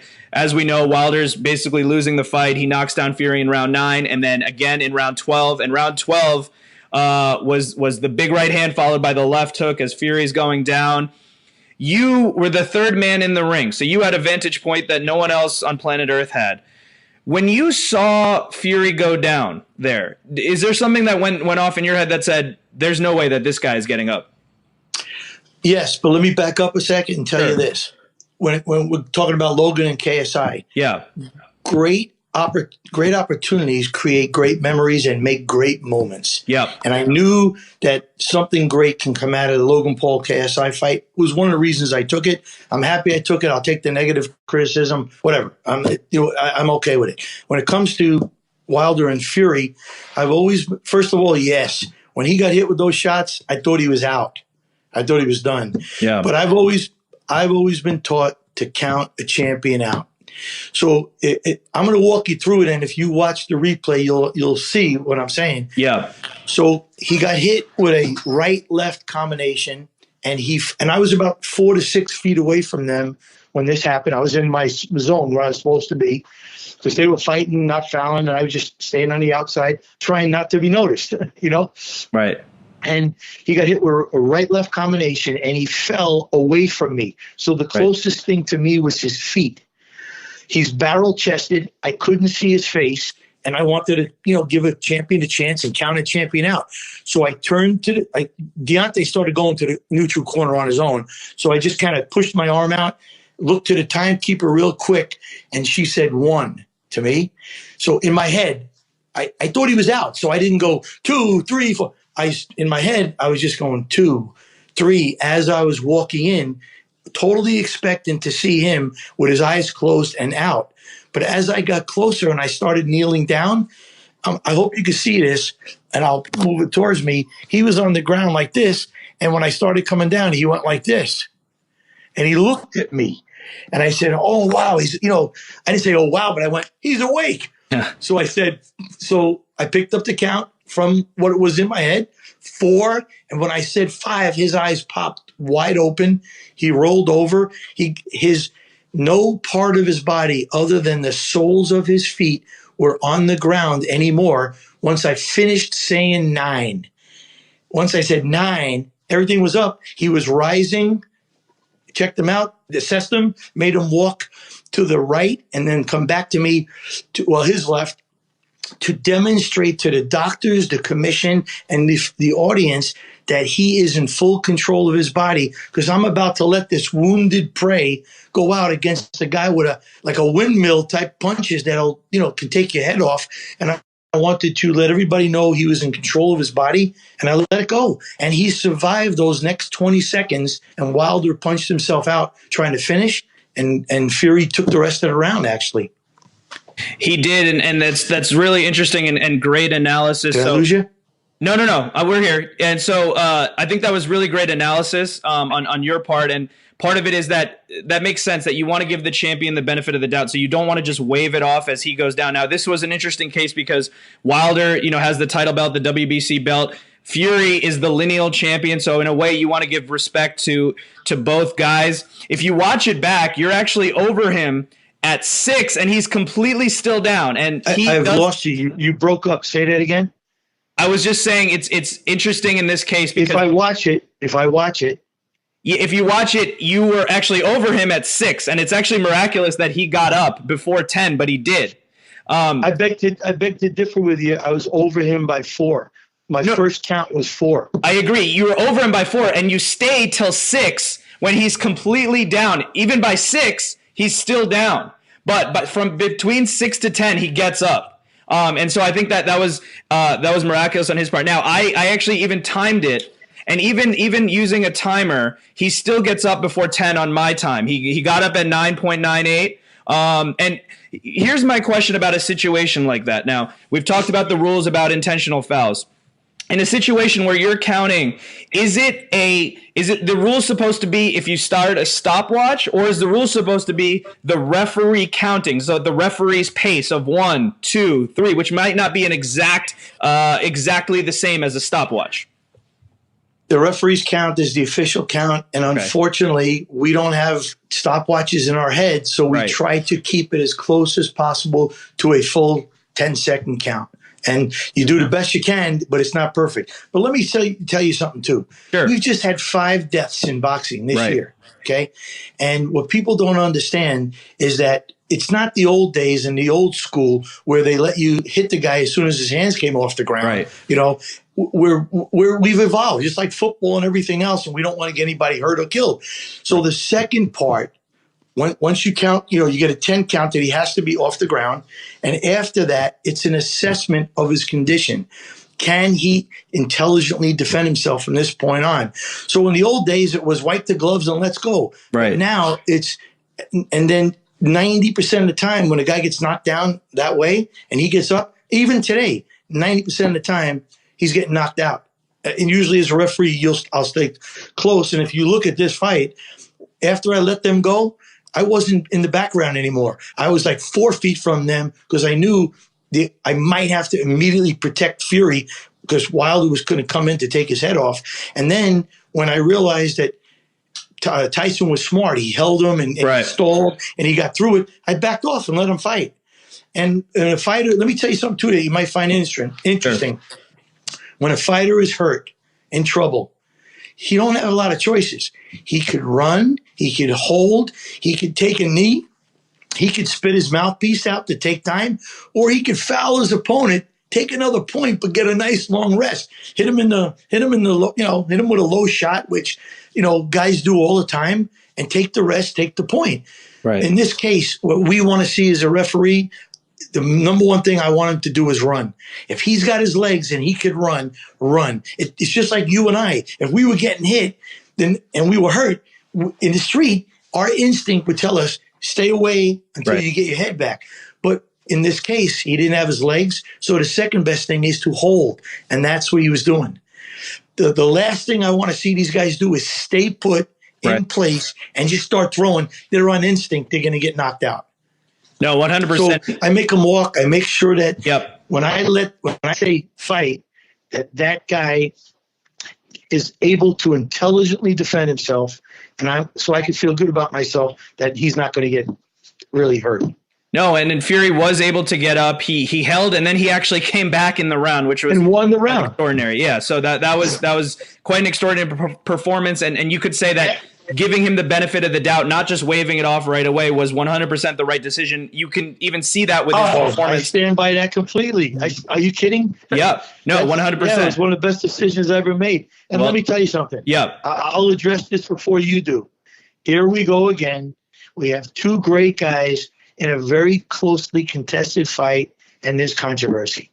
Right. By Deontay Wilder, which to me, I love the guy. I have mad respect for him. Yeah. But this is the generation we're dealing with today. This didn't happen 5 years ago and beyond. We didn't have social media the way it is now, and everyone didn't have a voice. And even the millennials, their mindset is to complain and blame it on someone else. I can't ever see Ken Norton, Joe Frazier, Muhammad Ali screaming a year later. They're still giving me, shit on the internet that Jack Reiss did it. You know what? let's move on, man. You're a heavyweight champ of the world. You have so much weight in the things that you say. All you have to do is say, you know what? I've learned from that. I will do better next time. I wasn't perfect, but I will do better next time. Bring that fight. It's my opinion. No, that's just part of the boxing game. It's been like that for a long time. I think it was Don King took Mike Tyson to protest when he knocked down Buster Douglas, saying that Buster Douglas had extra time to get up from that first count, right? So that's that, and that comes with the territory, especially with heavyweight championship fights. So just to kind of wrap it up, we talked about fighter safety, and I actually did a full special on fighter safety. I talked to experts about what we can do to make our sport safer. You are in a unique position because things like what you said make sense, because you want to give a champion the benefit of the doubt, but then you also want to balance his health, his life. I'm glad you brought up in the Logan Paul or KSI situation, you said, what would the parents be thinking, right? I need to protect their children for their families that are watching. So how am I going to feel about myself, right, if I let a guy who couldn't defend himself go out there and get killed? And let me tell you, there's referees that have taken their life after these situations. Mitch Halpern, Toby Gibson, and others have killed themselves because they've had to live with this. I don't want to do that, And that was my question: is how do you balance that, right? How do you balance? Fans want their money's worth. They want entertainment. If you stop a fight too early, there's going to be backlash. I've been calling for a change in the culture, right, where we don't say that fights were stopped too early, because no matter what, that's good for a fighter's health, and they're going to have to deal with that for the rest of their lives. So our entertainment should take a back seat. But you in that unique position, right, and you have to make these split-second decisions. You have no instant replay. You can't talk to anyone else. It's just you making those decisions. So how do you deal with that as a referee, knowing that these fighters' lives are on the line? Man, that's you just threw me the biggest softball anybody's ever thrown me. Thank you. Well, I'm going to tell you what I'm doing. I'm actually taking the brunt of people who don't understand boxing because I'm acting in a safer manner. I make them walk to the right and left. People say, oh, he takes too much time. Fine. 30 years ago, you might have got away with that. I was a firefighter, a captain on the LA Fire Department for 31 years. EMT, paramedic engine company. I've been to more trauma than some ER doctors. So I'm very comfortable, very familiar with trauma. I understand a lot of the dynamics of it. And again, my job is to make sure the fighter can intelligently defend himself. So me, what I'm doing throughout the fight is I got like a scale in my head, and I'm registering for both boxers the amount of damage they're taking throughout the fight. And let me say this to you. I study the fighters, especially on big fights when I got an opportunity, when I know who they are. I study them, and I try to get a baseline on the fighter. What's normal for that fighter? Yep. And I have to assume when I go in the dressing room to talk to them, and when they walk in that ring, they are at their tip-top level, the best they're ever going to be, tip-top shape without taking punches. And that's the baseline. And as they take damage, I watch them fall away from that baseline. I'm watching their body language. I'm watching how they move, watching how they're breathing, watching, if they can't even hold up their arms, watching their gait as they're moving, watching how they're sitting on the stool in between rounds. Every round of every fight, I do a flyby in the corner. I don't interrupt the corner, but I walk into the corners after I pick up the card, and I just listen to what the trainers are saying, and I look at their body language. Are they sitting on the stool like this, ready to go? Or are they flopped out like they're ready to die? I'm watching their chest move up and down, or the diaphragm move up and down to see, how they're doing. I'm watching them during the fight. Are they fighting to survive, or they really want to be in that fight? During the fight, I ask myself questions when it's a really competitive fight, but one guy doesn't look like he really has the opportunity to win. I say to myself, it's the 6th round of an 8-round fight. Does this guy really have a mathematical chance to win the fight? He's lost 5 out of 8. He can't win without a knockdown or knockout. Number 2, I say, does he have a puncher's chance, a real puncher's chance? Everybody will say everybody has a puncher's chance. I want a guy that has a real puncher's chance. Right. Does he have visible physical damage? Yes or no, that plays into my picture. Does he really want to be there? Is he just fighting to survive? And then I ask myself, what's the best thing to do for boxing. And if it's to pull that kid out and I don't get an opportunity, even if it's in the middle of the ring, I'll stop and just say, that's it. I've seen enough. I've seen enough. You can't win. I implore the corners in between rounds. You know him better than me. He don't look right to me. What's your opinion? And now that little push that I give them, if one out of every 10 times I do it, it just edges the corner guy. It gives him enough. Yeah, the referee sees the same thing I do. I'm stopping it. And that we pull one guy out of every 10 out, I'm happy with it. Whatever we could do. It's a team. I got doctors. By the way, this is going to be really interesting to you. My commission just is in the process of putting out a policy, and you people are going to go, what? They're going to be telling us, the referee on a 12-round fight, they're going to be handing us the scores at the 9th round and in the 8th round and in the 10th round of every fight.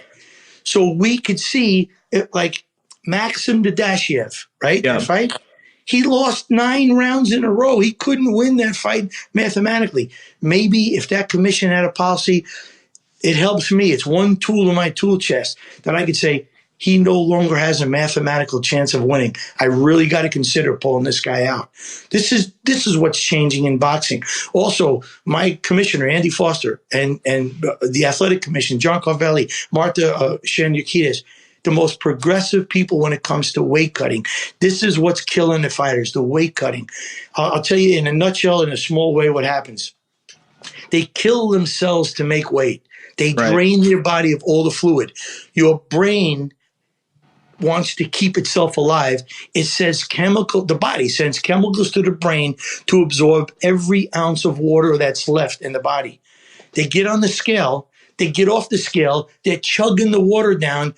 The chemicals are still in the brain, and it's sucking up all the water that they're now the brain is swollen in the skull and concussed. Then 12 hours later, they're getting tapped in the head and they're getting those brain bleeds. That's why they're dying. So they're changing the amount of weight from the weigh-in to the next day when they're ready to fight, doing second day weigh-ins. They're changing the amount of weight you're allowed to gain. It used to be unlimited. If I was 150 and I came in the next day at 180, no big deal. They're changing it. They're making it 10% or 15% or down to 10% and eventually down to 5% because that's the most safe way to go. You're 150, you can't come in more than 7.5 pounds over, whatever it is, 10% of that. And I'll tell you what, we have to do it. People say, why are you doing that? We have to do it. I'm going to tell you why. This is a culture. These kids are warriors. They will do anything to win. One of our inspectors was doing an MMA fight. He goes in with the same culture, just about. Goes into the bathroom to do something with a urine sample on one fighter, and he sees another fighter at the weigh-in sitting over the sink, gushing blood out of his nose. He says, hey, are you okay? Can I help you? And the guy goes, no, I'm okay. I'm okay. He goes, well, here, man, take these towels. Stop that bleeding. And the guy goes, no, I said I'm okay. He punched himself in the nose to lose a few extra pounds to make weight.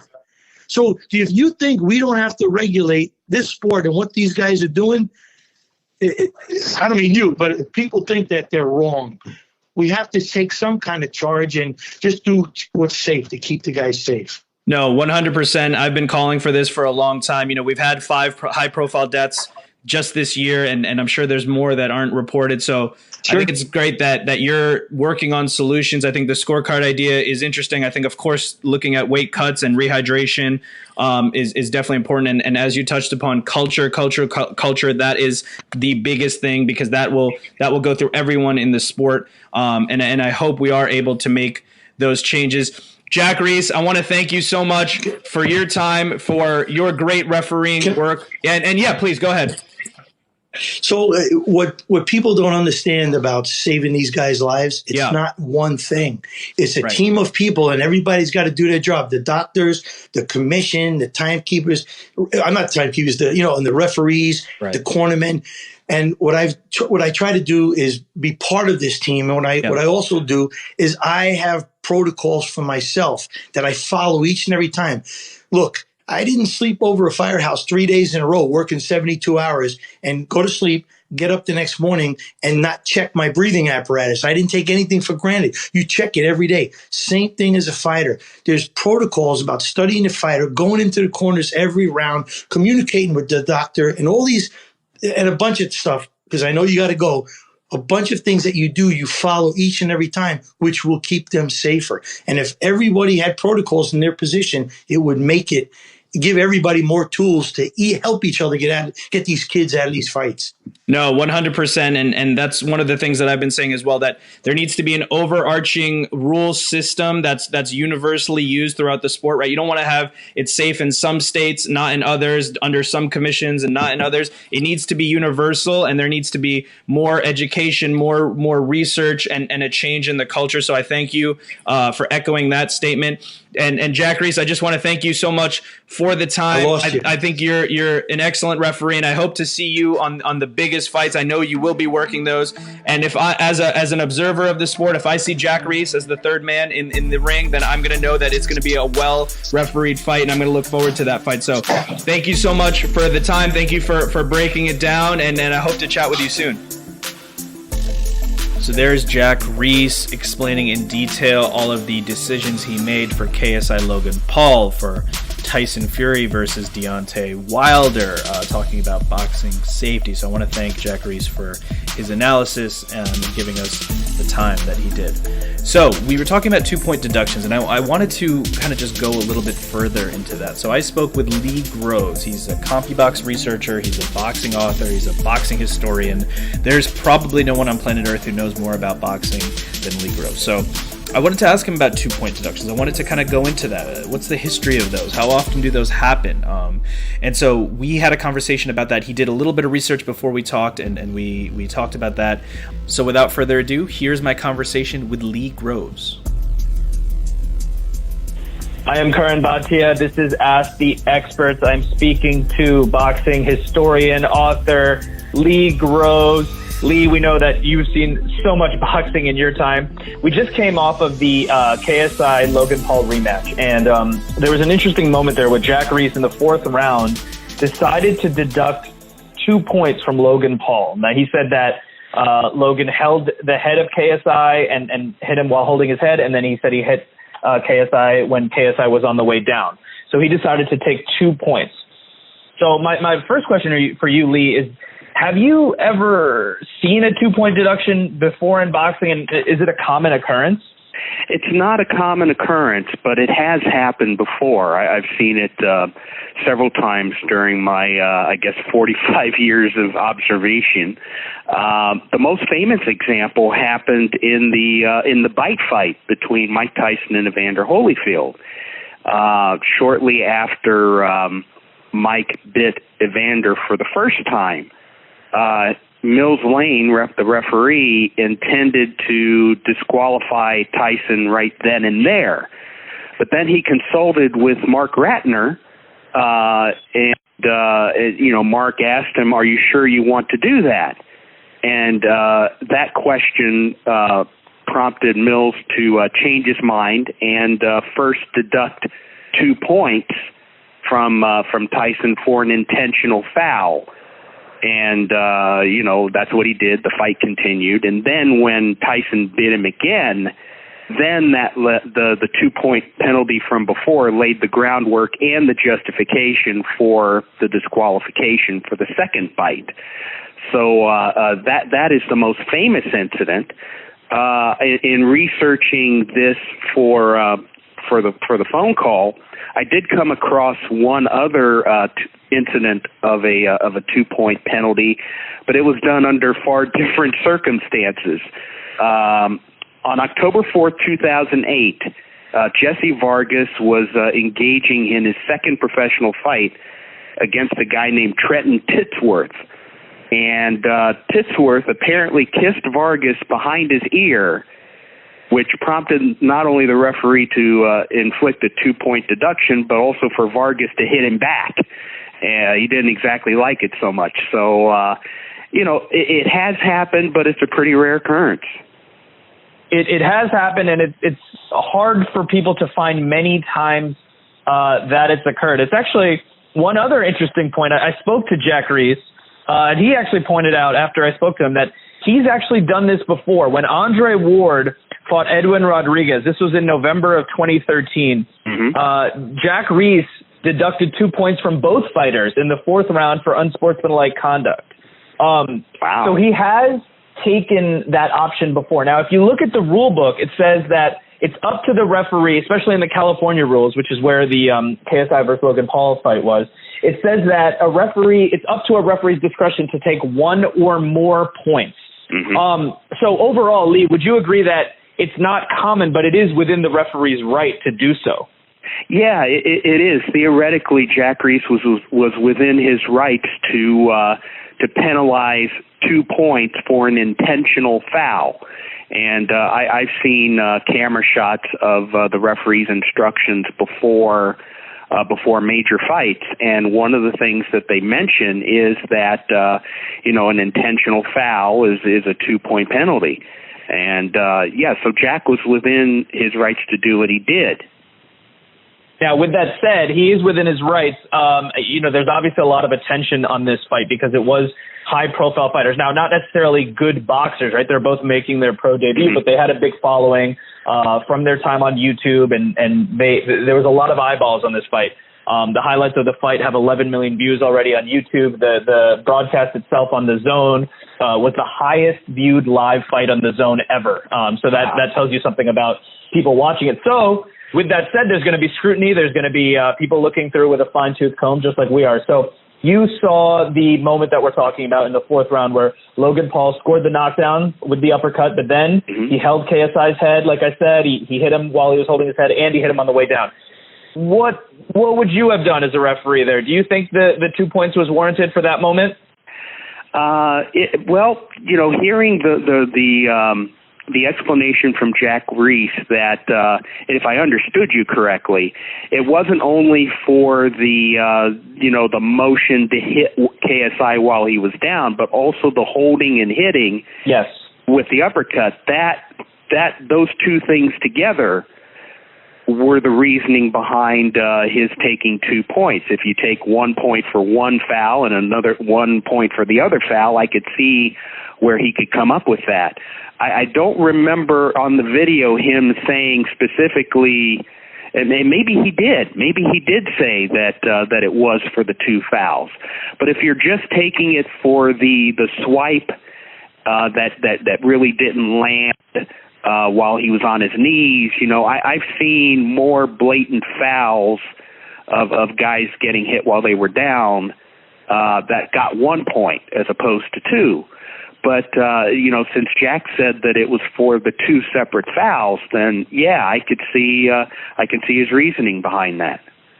And do you think that this was a 6-round fight, right? It was like we said, it was a pro debut of 2 guys. It's a short fight. There's obviously 4-round fights, but we're used to usually 10 or 12 rounds.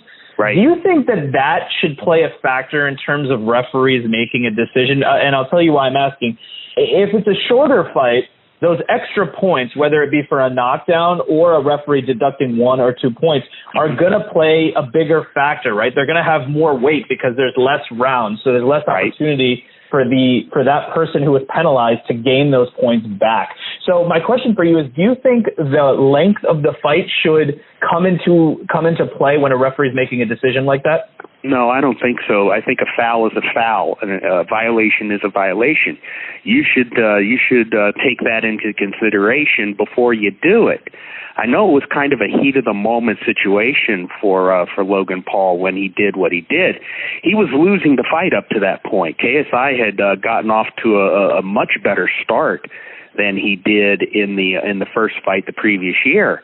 And he was carrying the action. He was landing the harder shots, and this was Logan Paul's comeback moment. He hits him with a clean uppercut to the jaw, and then what happened after that. And they've been beefing with each other for quite a long time. And when you put a man down, and I think this is the first time either one of them scored a knockdown in the fight, he was probably really full of himself and really juiced up with emotion, and he did what he did. But that's sort of a byproduct of the fact that these guys were, they weren't experienced boxers. They had a crowd that was cheering, a full house of people cheering, and the emotions get away from you.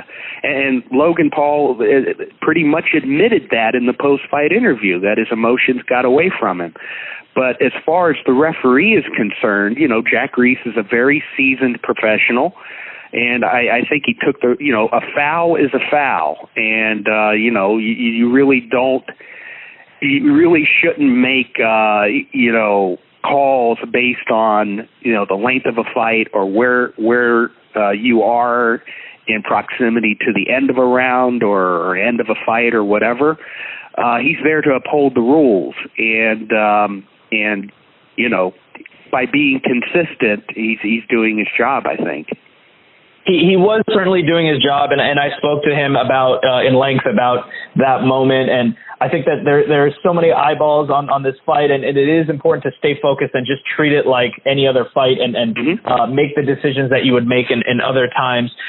The other part of it was he did have the option. We've seen it before where fighters actually get disqualified for hitting their opponent when they're on the ground. And I think famously, Roy Jones against Montel Griffin, right? The first time that they fought, Jones losing his perfect record there by hitting Montel when he was down. Yeah. So you may not agree necessarily with taking 2 points versus 1, but do you think it was the correct move, at least for Jack Reiss, to keep the fight going and not disqualify Logan Paul there? Oh, absolutely. Yes. He was right not to disqualify him at that moment. It wasn't a blatant enough violation. Watching it at real speed, it's kind of hard to pick up exactly everything that happened at that moment. And, credit to Jack for seeing everything and doing what he did. But, no, that wasn't worthy of a disqualification. Roy hit him with 2 shots while he was on his knee. And Montel was pretty much clocked by that shot. And I know that Roy, even now, many years later, he still disputes that particular decision. But that was about as blatant as you could get, and it is what it is. But yeah, Jack did the right thing by not disqualifying him. No, absolutely. And I was speaking to Jack about this, and I made the point that usually, as us as fans and observers, we love the sport, and we usually say, if a referee's doing a good job, we're not hearing his name because that means he's not getting involved. Now, in the case of you have 2 guys making their pro debut and they're kind of throwing punches from different planets here, you may have to get involved, right? Because there's going to be some, dirty tactics used, even if it is unintentional, like you said, because it's just people getting caught up in the moment, right, under the bright lights of a boxing ring for the first time. So just to close it out, let me ask you this, Lee. You said you've been covering the sport for 45 years. I know that, when you start... not covering. Observing. And I know that when you started, there was no YouTube, there was no Vine, there was no Twitch, of course. Right. But if I was to tell you that the main event on one of the biggest boxing platforms was between 2 people who were not professional fighters necessarily, making their pro debut, and their fame had come from making videos and skits and gaming, would you have believed me if I had told you that when you first started observing this sport? It really, a lot has changed since the 1970s. It's a completely different universe that we are in. When I was first learning about the sport, we basically had the three TV major networks: NBC, ABC, and NBC. Or CBS, NBC, ABC, and we saw fights on the weekend. Sometimes we saw them in prime time, but now with YouTube and with the streaming platforms and with cable TV, we are seeing global boxing all over the world, virtually 3, 4, 5 times a week, kind of like the early days with the old Gillette fights, where the networks would have boxing on so often. It really is quite something, and with that increase in technology, it becomes much easier to become famous, and that's how Logan Paul and KSI, they became famous through their YouTube connection. They became very well known. And when you have and there's a curiosity factor. Everybody can relate to boxing because a lot of us, virtually every one of us, has been in a situation where we've been in a fist fight, where we had to defend ourselves. We kind of relate to it. And when you have two people that you know so well trying something that they haven't done before, and there's a curiosity factor that you want to know, and there are a lot of people who normally don't tune into boxing, tuning into this, and of course on the undercard, they if they were paying attention, they would get to see a rising star in Devin Haney, and you would see an established, very good boxer in Billy Joe Saunders doing what he's, wow, who are these guys? So. Hopefully there's it's not surprising, consider the level of fame that an event like this would get a lot of extra eyeballs. But if those same eyeballs were focused on the undercard fights and they were impressed by what they saw, maybe they'll come back, maybe they won't. I don't know. But as far as the event is concerned, I remember a few years back we would have these celebrity boxing matches between Manny Bonaducci and Tanya Harding was in there, and they didn't go through the training. They just throw the gloves on, get a TV camera, and hopefully get some ratings. With Logan and KSI, they at least they did it once under amateur rules. And then the rematch was done under the regular rules. They went through the professional protocols. They got a license. They got into condition. They did it without headgear. They did it in a sanctioned fight in a big fight state. 3-minute rounds. All the trappings and all the preparation that comes in to a regulation prize fight. And those guys deserve credit for going through the process. And, it could have been a much worse fight when it came to technique. So, they did themselves well. They did a lot of business for themselves. They drew a crowd. They probably made a lot of money off of this, which is great for them. And but it's, this shouldn't be an every, a really common thing. They went through the protocols, but I don't know if other people would go through the protocols. We'll see how it goes in the future. Certainly, 100%. And what I've been saying is that it definitely was worth the shot of attracting new fans. Like you mentioned, the people on the undercard, Devin Haney, BJ Saunders. I think I've read that their Twitter followers or their social media followers have gone up in the tens of thousands because people became aware of them. So maybe there's a chance that people who did buy this fight, they at least get 1 month of the zone, and maybe there's a chance that they stick around. They watch, for example, they watch Andy Ruiz versus Anthony Joshua rematch coming up next month, or whatever the case may be. But I think it's worth taking that shot for the sport itself to hope that people stick around and we get new fans. And I think, like we've been saying, I think these guys earned the right to be on the main event here, and they did it. They went about it the right way. They got licensed as professionals. They took the training seriously, and for a pro debut, with two guys getting a pro debut, it was a good enough scrap, and we'll take that. So Lee Groves, I want to thank you so much for your time, for putting this into context for us and giving us some clarifications in terms of the rulings. Thanks so much for the time, and I hope to chat with you soon. I hope so as well. All the best to you. That was Lee Groves breaking it down. As I said, there may not be another person on planet Earth who watches more boxing. Maybe Tim Hawk from Twitter, but probably not many others who've seen more boxing or actively watch more boxing and understand the sport the way that Lee Groves does. So, moving on now, we want to react to, of course, the big Deontay Wilder win over Luis Ortiz in the rematch. Now, I co-host a debate show. It's called Standing 8 Count. My co-host is Dan Canobbio from CompuBox TV. And the show airs on Pluto TV. You can find it on YouTube if you search for Standing 8 Count Inside Boxing Live on CompuBox TV. You can also find it on my personal YouTube page. That's YouTube.com/Curran Bhatia, CurranBhatia. And we spoke about the Deontay Wilder-Luis Ortiz rematch fight. We reacted to it. We talked about future matchups. So I'm going to put some snippets from my back and forth with Dan Canobbio as we debate on the Standing 8 Count. And we're here to talk about some boxing. Obviously, a lot of the rounds that we're going to talk about is from this Wilder fight, his knockout over Ortiz. I know you watched the fight, Curran. What are your initial thoughts when everything went down?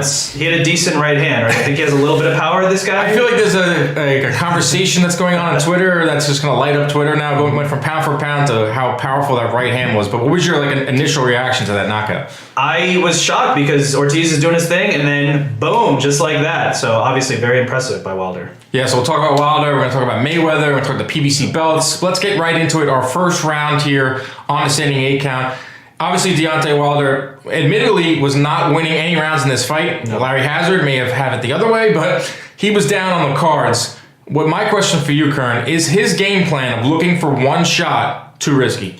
The answer is yes, it is too risky. Now, it's worked out for Wilder so far. Obviously, he's knocked out most of his opponents.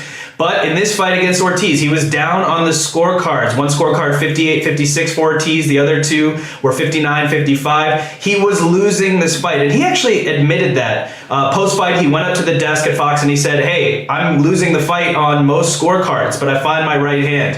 It is a risky strategy because one day he may end up against someone who can kind of box and move, who has a chin, and he may not be able to find that right hand. So my answer to that question is yes, it's too risky.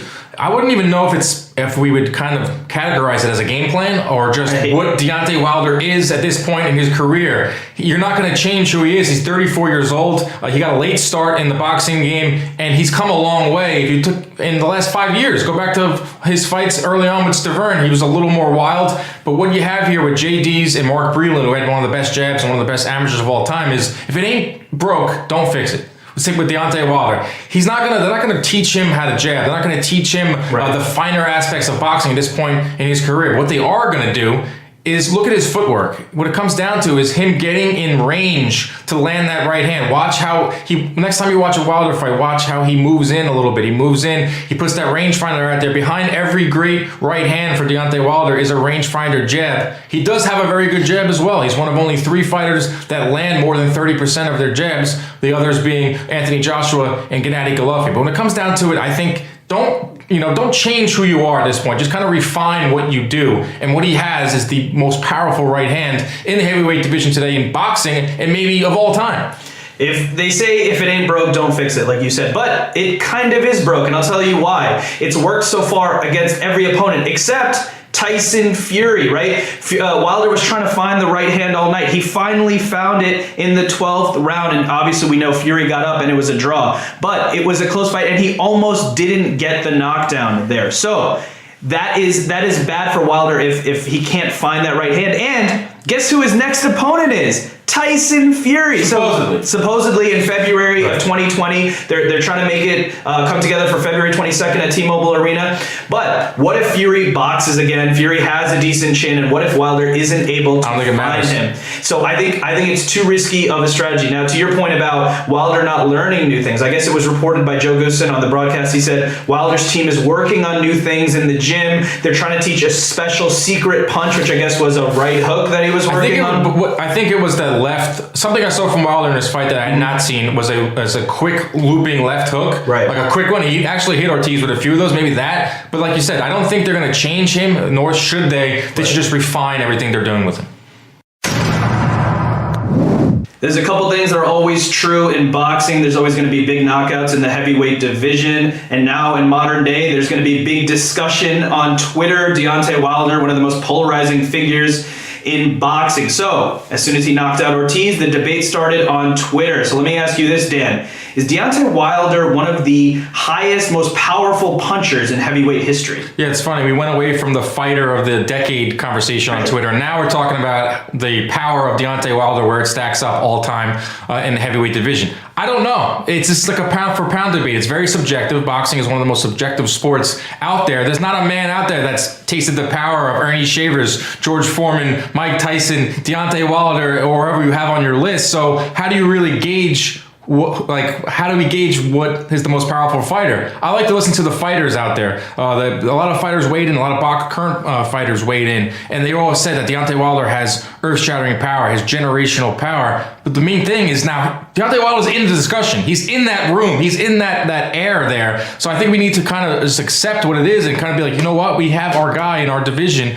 in our generation, that stacks up with these mythical, guys that we never thought we'd be in the same discussion with. He's certainly in the conversation. Obviously, people are now comparing his power to Mike Tyson. If you look at his knockout percentage before the fight, it was 95.2%. Now it's up to 95.3%, so it's slowly creeping up there. He's also in the discussion in other ways, right? He defended his title 10 times, so that's been done only by Ali, Holmes, Lewis, and Klitschko. So he's in the conversation, in the rare air, so to speak, with the other great heavyweights. He's becoming part of that story, and so you're going to have to start putting him in these mythical debates, and that includes, heavyweights of all time, that includes the best of the era, that includes the most powerful puncher, and that's what we're talking about. And I think part of it is that he has these spectacular knockouts, and that just adds to his overall aura. And I think the boxing purists out there, and there's a lot of them in the boxing world, they have a hard time putting him in that conversation with some of the all-time greats in the heavyweight division, like a George Foreman, Evander Holyfield, Mike Tyson, go down the list, because Deontay Wilder is a flawed fighter. But that's what makes him exciting. We're not talking about who is the best heavyweight of all time, because it's not Deontay Wilder, it's who's the most powerful puncher. And when it comes to the heavyweight division, and I've noticed this, when you take a look at the pound-for-pound rankings,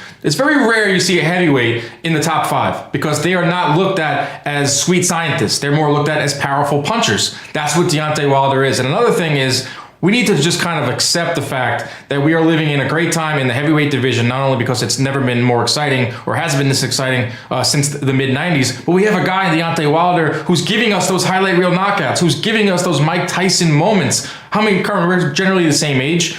We have to just hear stories about the power of Mike Tyson or the power of George Foreman or Ernie Shavers. Now we have our guy here, Deontay Wilder, who is an American, who's brash, who talks a lot of smack. So let's accept Deontay Wilder for what he is, rather than talk about everything that's wrong with him. Exactly. It's not exactly what you said. It's not the best heavyweight of all time. It's saying the best puncher of all time. It's like saying Steph Curry is the best shooter of all time. He's not necessarily the best basketball player of all time. So that's kind of where the debate is at. Now, you also have to look at, Deontay Wilder has said this before, and I think it was definitely proven true. He only has to be right for 2 seconds. Everyone else that he fights has to be right for 12 rounds. So he only has to be right for 2 seconds. And if you look at the punch statistics provided by CompuBox, Ortiz landed 35 punches.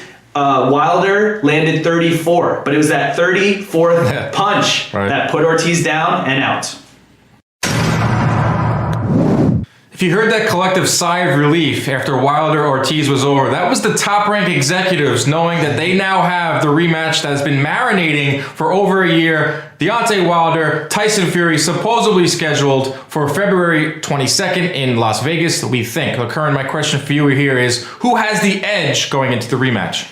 I'm going to give the edge to Deontay Wilder in the rematch against Tyson Fury, and I'll tell you why. I think Deontay Wilder is actually getting better, and I think he showed that in his fight against Ortiz. Now, we know the strategy was risky to kind of wait and see till you get the opening for the right hand, but if you notice, when he did get the fight at the right hand, he set it up beautifully with his left. He actually was blinding Ortiz. He said he worked on that in the gym, to blind you with the left hand, and then boom, the right hand comes in over the top. He worked on that in the gym, and I think he's actually improving those skills. Obviously, we know he got into boxing late at 19 years old, so he's still kind of evolving. Tyson Fury, on the other end, he's doing a lot of things, right? He did wrestling, a WWE match. He wants to fight in MMA. He's recording music. I don't think his head is in it the same way that Deontay Wilder is. And Deontay Wilder also said post-fight that he feels good about keeping the continuous training camps going, right? He's kind of building off. He said shape on top of shape. So I give the edge to Deontay Wilder. I just actually listened to that song that Tyson Fury did with Robbie Williams called Bad Sharon. Want to check it out on Spotify. I just gave Tyson Fury a plug here. But I give Deontay Wilder the slightest of edges heading into the rematch, mainly because I think that Tyson Fury is a much better fighter than Luis Ortiz is in every aspect of the game. I think he has a better jab. I think he lands it more often. I think Tyson Fury has a very underrated power punch with that right hand. He actually cracked Wilder a few times when Wilder had him hurt, or vice versa in that 12th round. But I'm giving the slightest of edges to Deontay Wilder, mainly because of the less wear and tear since their first fight. I mean, look at Deontay Wilder. He had one round against Dominic Breazeale. This fight with Luis Ortiz, he only got hit with 35 punches. None of them actually hurt him. And you took a look over at Tyson Fury, which you just highlighted. You know, all the distractions. But let's talk about the fight he had with Otto Wallin. He did not think it was going to go that long. He did not think that there was going to be a 46 stitches in his eye. So I think that Tyson Fury has taken a little more of the wear and tear. You know, the weight fluctuation, I do think you have to play a role here too, but I give Deontay Wilder the slightest of edges, mostly because of the momentum that he has going into the rematch. And the other thing that you have to look at is how the first fight ended. Now, in that 12th round, we all know Deontay Wilder found the right hand with the left hook. Tyson Fury went down. Now, I spoke to Deontay Wilder. He feels like Jack Reiss had a slow count. I spoke to Jack Reiss. Jack Reiss feels like he did the correct count, of course. Now, I took a stopwatch to it. I had 9.98 seconds. So on my count, that means Wilder was 0.02 seconds away from getting the knockout, and we wouldn't even be having this conversation. With that all said, I actually think Wilder probably found something, that opening, on what to do on Tyson Fury, and I think he'll be able to do that again in the rematch. And also, I think that Wilder can't figure out Fury. I think Fury is in his mind, and that style is going to give Wilder fits, and he's a better boxer than Ortiz.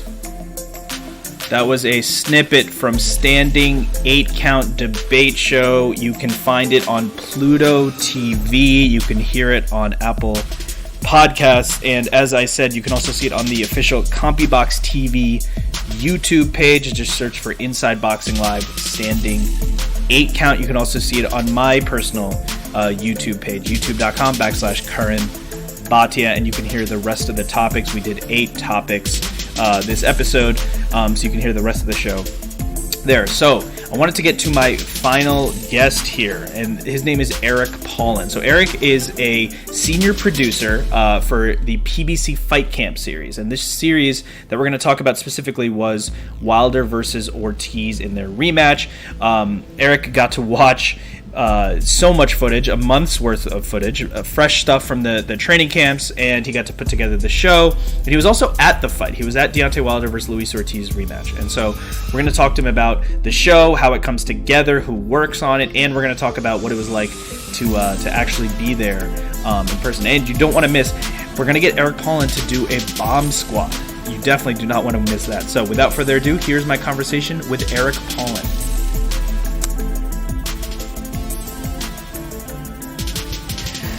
I am Curran Bhatia speaking with Eric Paulen. Eric is the producer for PBC Fight Camp. It was the record-breaking show on Fox.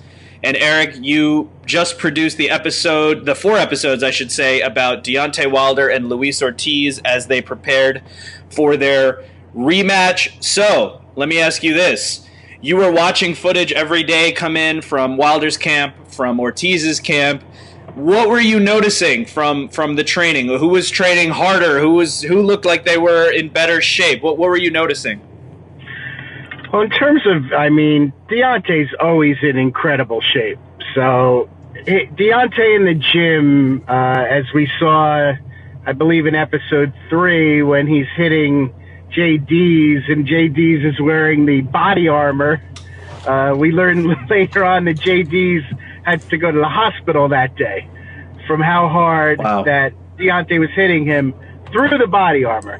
But what I really noticed, and actually after the fight on Saturday night, we saw Larry Wade, and we talked about this, was the progress of Luis Ortiz from show 1 to show 4 and we're there for about 30 days. You know, four full weeks we're there.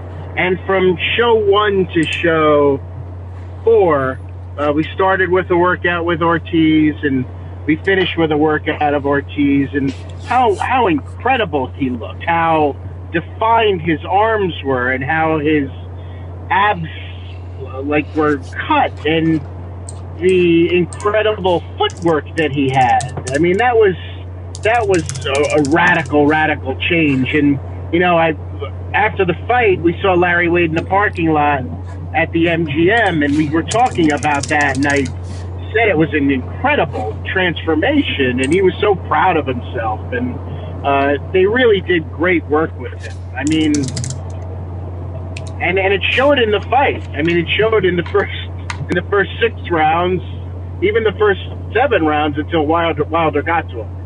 And we'll talk about the fight. Luis Ortiz, as you said, looked amazing in terms of his shape for a 40-year-old man. Obviously working with Larry Wade, like you said, and then also Victor Conti was another addition to Luis Ortiz's camp. So let me ask you this. Working with a character like Wilder, it's generally, I would say, a good thing. And I say that because you were producing PBC Fight Camp, I was producing PBC Countdown next door, and we were looking back at fights, and we were able to use some great sound bites from Wilder as he kind of broke down his fights. Now, is that a good thing and a bad thing, though? Because we know he's long-winded. We know he's not going to necessarily give you the short soundbite. He's going to give you the long soundbite. So, and also, he's such a big celebrity now, such a big person in our sport that the access isn't going to be exactly what it would be for someone who's just starting out. So, was that a challenge for you in terms of working with Deontay Wilder and his team? No, because when we were there with him, he was amazing. I mean, it was... he could turn a crunch fitness session into 2 minutes of magic.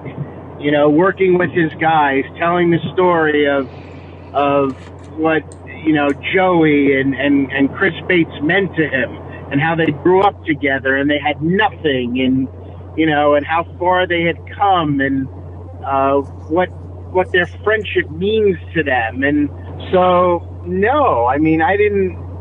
And the minute that the mouth opened, something good was going to come out of it. Sometimes it was crazy. He believed in mermaids, and you know,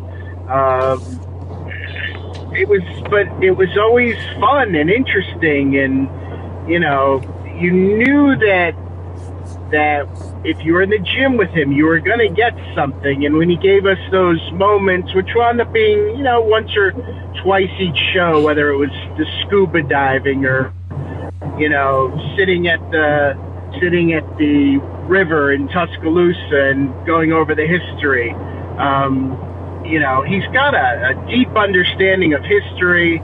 He's a very, very interesting, erudite guy. So, and he's fun. I mean, he really fits the part of the heavyweight champion of the world. He really does, and these and we'll talk about the fight, but these spectacular knockouts definitely do not hurt that whole aura that he's building. So, before we talk about the fight, I just wanted you to fill people in on the Fight Camp show and the process. Not everyone may know how it works, so I'll just give the bare bones, and you can kind of come more into detail. You serve as the senior producer for the show.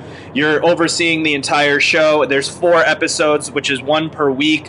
There's a team of field producers and shooters in the field. There's PAs and APs looking through footage. There's editors. So just talk to me about the process of the show and the challenges of the show in terms of the deadlines and putting it all together. So the field crew starts typically about 5 weeks out from the fight. And we're going to be there for a good 4 weeks usually. Sometimes we lead right up to them leaving for the fight. Sometimes we're there, we leave the week before. It kind of just depends on Fox's programming schedule. But what happens is, you know, we start off with a simple phone call to the camps. Sometimes you start with the fighters. Sometimes you start with the trainers. And you tell them your expectations, which is We'd like to be a fly on the wall as much as possible over the course of these 4 weeks. You know, we're going to be professional. We're going to, you know, take as much access as you give us. We never want to interfere in your schedule. And we don't. You know, we are there to kind of capture what we're seeing and, you know, get access to these guys. So we're usually in the gym 5 days a week with them, depending on the fighter and how much time they're going to give you. We get, you know, meals and massages and, you know, swimming and scuba diving in their pools or boat rides at night with their families like Deontay gave us, or, you know, Lewis giving us a FaceTime call. But to get back to the process is kind of incredible, because that first Monday, we usually do the interviews for your show, that countdown, but sometimes things get going. And by the time that first weekend, you usually have like 3 or 4 scenes for each guy that you start putting together, and the footage just comes in. It's coming in every single day. And it's like a footage avalanche. It just never stops for the 30 days. And you really have to speak to the field producers, who do an incredible job, Lanny Levine and Jeff Newton, and the cameramen and the ACs and the guys who are out there every day. And you know, as the days go by, you see that the camps trust us more and more. And now we've done 4 of these, you know, and we're known. You know, everybody knows the fight camp guys are coming, and so you start out with the field, and you're talking about story ideas and what's happening, and okay, this will work good into our format, which is kind of, you know, a pie in the sky. At the beginning of the week, it's kind of, here's what we'd like to happen, and here's what we hope happens, and you know, if you get 50% of it, 75% of it, that's great. And you're constantly saying, you know, we got this today in the field, we got that today in the field. Okay, let's make this segment 2 for Lewis, or let's make that segment 3, or we'll end the show, you know, with this. And so it's a really very interesting, very difficult process, because the time frame, other than the first week where you have about 8 days of editing time, basically you have about 5 to 6 for every other show. And it just rolls. It rolls on you. When you're finishing show 1, you know, the editors and the producers in the room have moved on to show 2.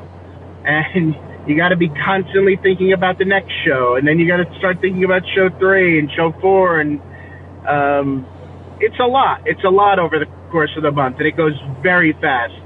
And the days move very, very fast. And, you know, there are days when the fighters, you just say, guys, I need a day off, you know, and we give it to them. And, you know, you just kind of take your footage and you try and craft a good story arc with both guys. And to me, this was the best one that we've done so far in terms of both fighters. They both were very interesting characters. Luis Ortiz, you know, really blew us all away from the range of emotion. Like we said before, you expect it from Deontay. Deontay's been a star now for 5 years, and he's been in the public eye for 5 years, and he is the heavyweight champion of the world, and he fits the bill of the heavyweight champion of the world, and he's got the big personality. But Luis was funny, and Luis was sweet and sensitive, and, you know, sitting there, you know, telling the story of how he left Cuba in that first show when he's running along the side of the mountains, magnificent shots by our crew out in Vegas, and the FaceTime call with his wife and his daughter, and how much he missed them, and he spoke about his daughter's health problems and why he came to the United States, and said there was a point where his daughter's finger was going to get cut off, and, you know, he said, if they cut off her finger, I'm cutting off my finger. And I mean, it was just so emotional. I mean, just a simple FaceTime call with his daughter, and the range of emotion of this show, this particular fight camp, and it's the first one we did with heavyweights, was I think that our crew did a really great job of telling the story from the field. Jeff and Lanny and Eric Barchi and Jonathan Nanberg in the edit room. I mean, they just did. They're brilliant. They're just really, really brilliant.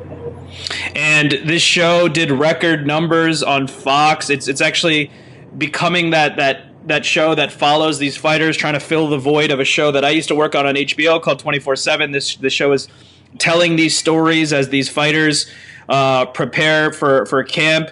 Now, prepare for the fight, I should say. Before we move on, you talked about the great people working in the edit room. You have to give a shout-out to our favorite PA, Parth Mookie, right?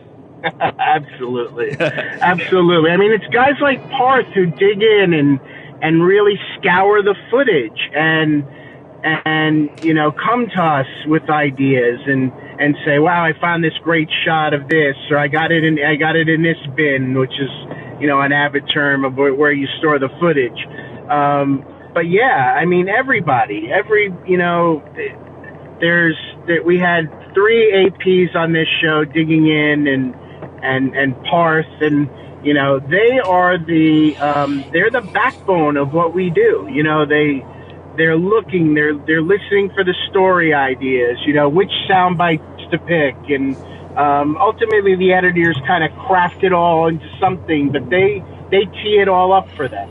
And it's really an amazing process. Sometimes you go home and you don't even remember what pieces they all start to blend together, but you did good work. And I'll segue you into the fight. When we were out in Las Vegas, I saw Leonard Ellerby, and like he said, I just can't believe the eyeballs on this show and how great it is. And there's a buzz about it when we were out there and we were the fight camp guys, and everyone's like, oh, we love the fight camp, the PBC guys and the Fox guys, and it's really, really, special to be involved with this. And Scott Boggins and Craig Genest, who are our bosses, our executive producers at Five Films, really give us that they give us the palette to paint this picture, which is really incredible that we get to do it every week. And I was especially proud of this one, and I've worked on all 4 of them, and I think they've all been great, but I really think we're getting better at it. I really do. And everyone has their own defined jobs, and they're all working together. Some people looking at footage, some people editing, some people talking about story ideas, like you said. So everyone did a really great job on this series. So let's talk about the fight. Now, I know you were in Las Vegas for the fight. Before the fight, you're looking at footage of everyone, Wilder, Ortiz, training camp, everything. We talked about how good Ortiz looked in terms of how it is, physically how good he looked. What was your initial thoughts going into the fight? Obviously the conventional wisdom was Deontay Wilder is going to knock out Ortiz, but it'll be a close fight just like it was the first time. Were you thinking along those lines, or did Ortiz show you something that you said, hey, actually, I think this guy Ortiz may have a chance? First, a little secret, we did a little filming for the next fight camp, so we filmed a little bit before and after the fight, and actually we filmed the fight. Nick Rourke did an unbelievable job, and I had never met either fighter because I was in the edits. When Lewis got out of the car, I thought he looked better in person than he did on TV. He was in incredible shape. And then when Deontay walks by you, it's like a superhero is walking through the building. I mean, it's indescribable. I mean, as we were, it's this 6'7", this mass, this physical specimen is walking down the hall, and everything you've seen and heard, over the past 5 years, but for me, the last 4 weeks was like, it was real and in front of you. It was like, he looked like a superhero to me. I mean, that was the best way to describe him. And he jumped out of the hallway of the MGM as we were following him into the locker room. And when they got in the ring, I noticed,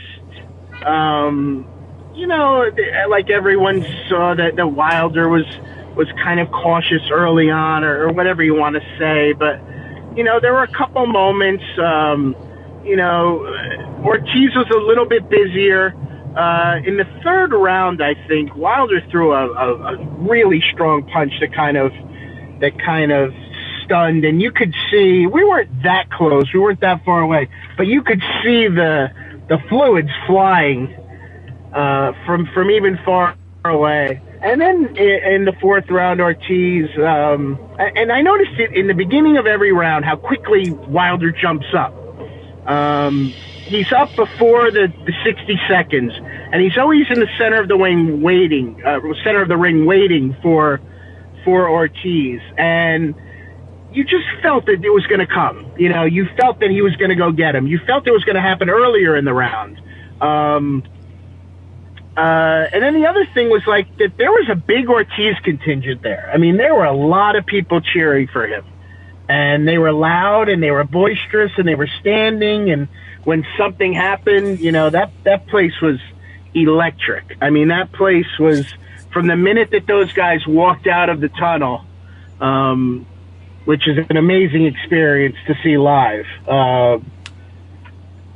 to the seventh round knockout. I mean, every moment that something was happening, it was electric. I mean, it was, Wilder threw, Ortiz would throw a combination, and, he'd kind of, give a little shimmy, like, I just got you, and the place erupted. I mean, and there was definitely a big Ortiz contingent there.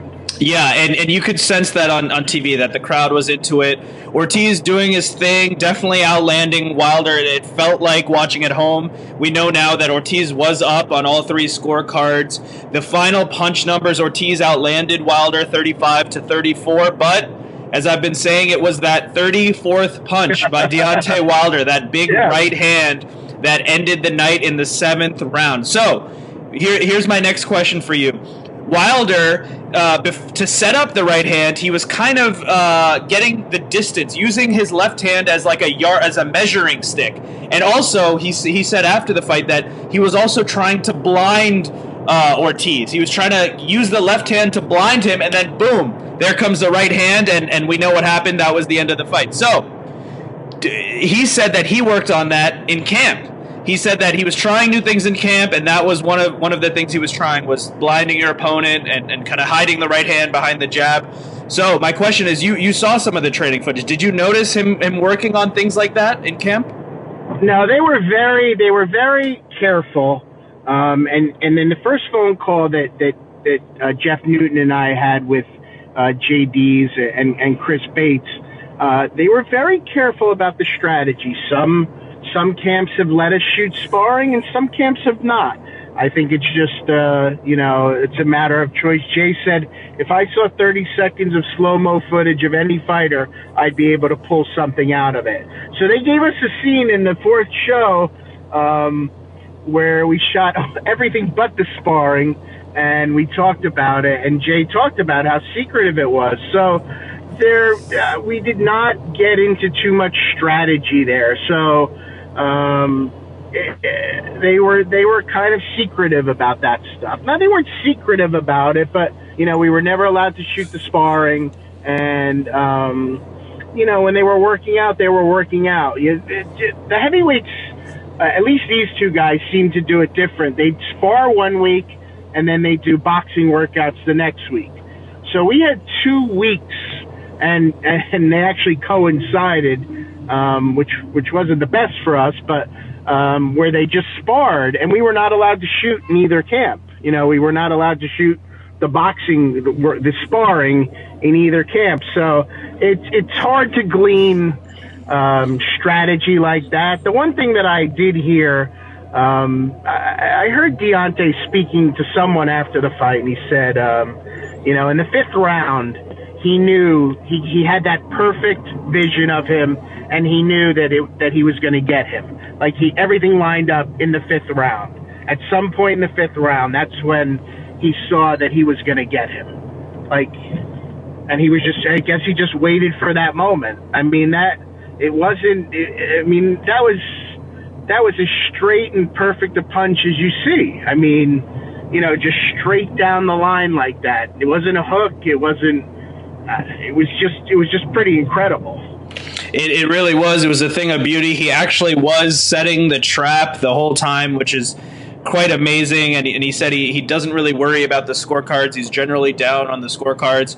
But we know he has the great eraser, aka that right hand, and that has helped him out in every single fight except for Tyson Fury. And that first fight was a draw. So here is my question. Now, if it comes together the way that we hope it does, which is February 22nd, it'll be Deontay Wilder versus Tyson Fury, the rematch. Now, if you do a fight camp on these guys, you would have another amazing character in Tyson Fury. How do you see that fight playing out? It's hard to know because Fury danced around for most of the fight in the first fight, and he was able to outbox Wilder. Wilder obviously landing the massive right hand and then the left hook in the 12th round. Fury just beating the count. So it's anyone's guess really how that's going to play out. If you had to kind of handicap that fight for us, how do you think that's going to play out? Well, you and I disagree on that fight, right? Don't we? I mean, you thought Fury won the fight. No, the only thing I disagreed with is I heard someone say that it was a robbery that Wilder lost. I don't agree that it was a robbery. I think it was a close fight in terms of you when you factor in the 2 knockdowns and then you factor in what Fury did. So I just don't think you could call it a robbery in either direction. That was my only point. But I know that you believe that Wilder won the fight, right? Well, yeah. I mean, I think the 2 knockdowns were huge. And I think that he was much busier in that fight than he was in the Ortiz fight. But there was, I mean, the Fury getting up in the 12th round, and then I mean how dominant he was, or the amount of punches that he threw after he got up when everyone thought that he was out for the count, including Deontay. That was just incredible to me. I mean, it was almost like he almost came back and stole the round. But I think it's going to be exciting. You have 2 great characters, 2 big, strong definitions of what heavyweights are. I mean, has there ever been 2 heavyweights this big, like 6'9" and 6'7"? And I mean, I was watching the WWE and watching him with Braun Strowman, who's about 6'9", and he towered over him. I mean, it was kind of, I don't remember. Do you remember like 2 heavyweights who are this tall?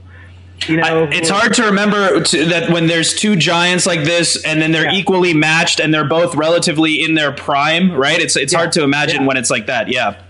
Yeah, I think this is so big for boxing. It's so huge to have the heavyweight division. Wilder kind of led this resurgence, and now we have Joshua, and we have Ruiz, and we have Tyson and Tyson Fury. And I mean, it's like, when I was a kid, like, and you'd see, I mean, when we really go back to like, the Ali days in the 70s and Ken Norton and George Foreman and Joe Frazier, I was kind of on the cusp of that as a kid, but I would always watch with my dad. And then even like later on when you had Tyson and Lennox Lewis and Evander Holyfield, and, it's been a long time since we've had, heavyweights who were household names. And it's really nice to see. And it's going to be an incredible night. They were talking about the MGM today, that they're looking at the MGM again. So February 22nd.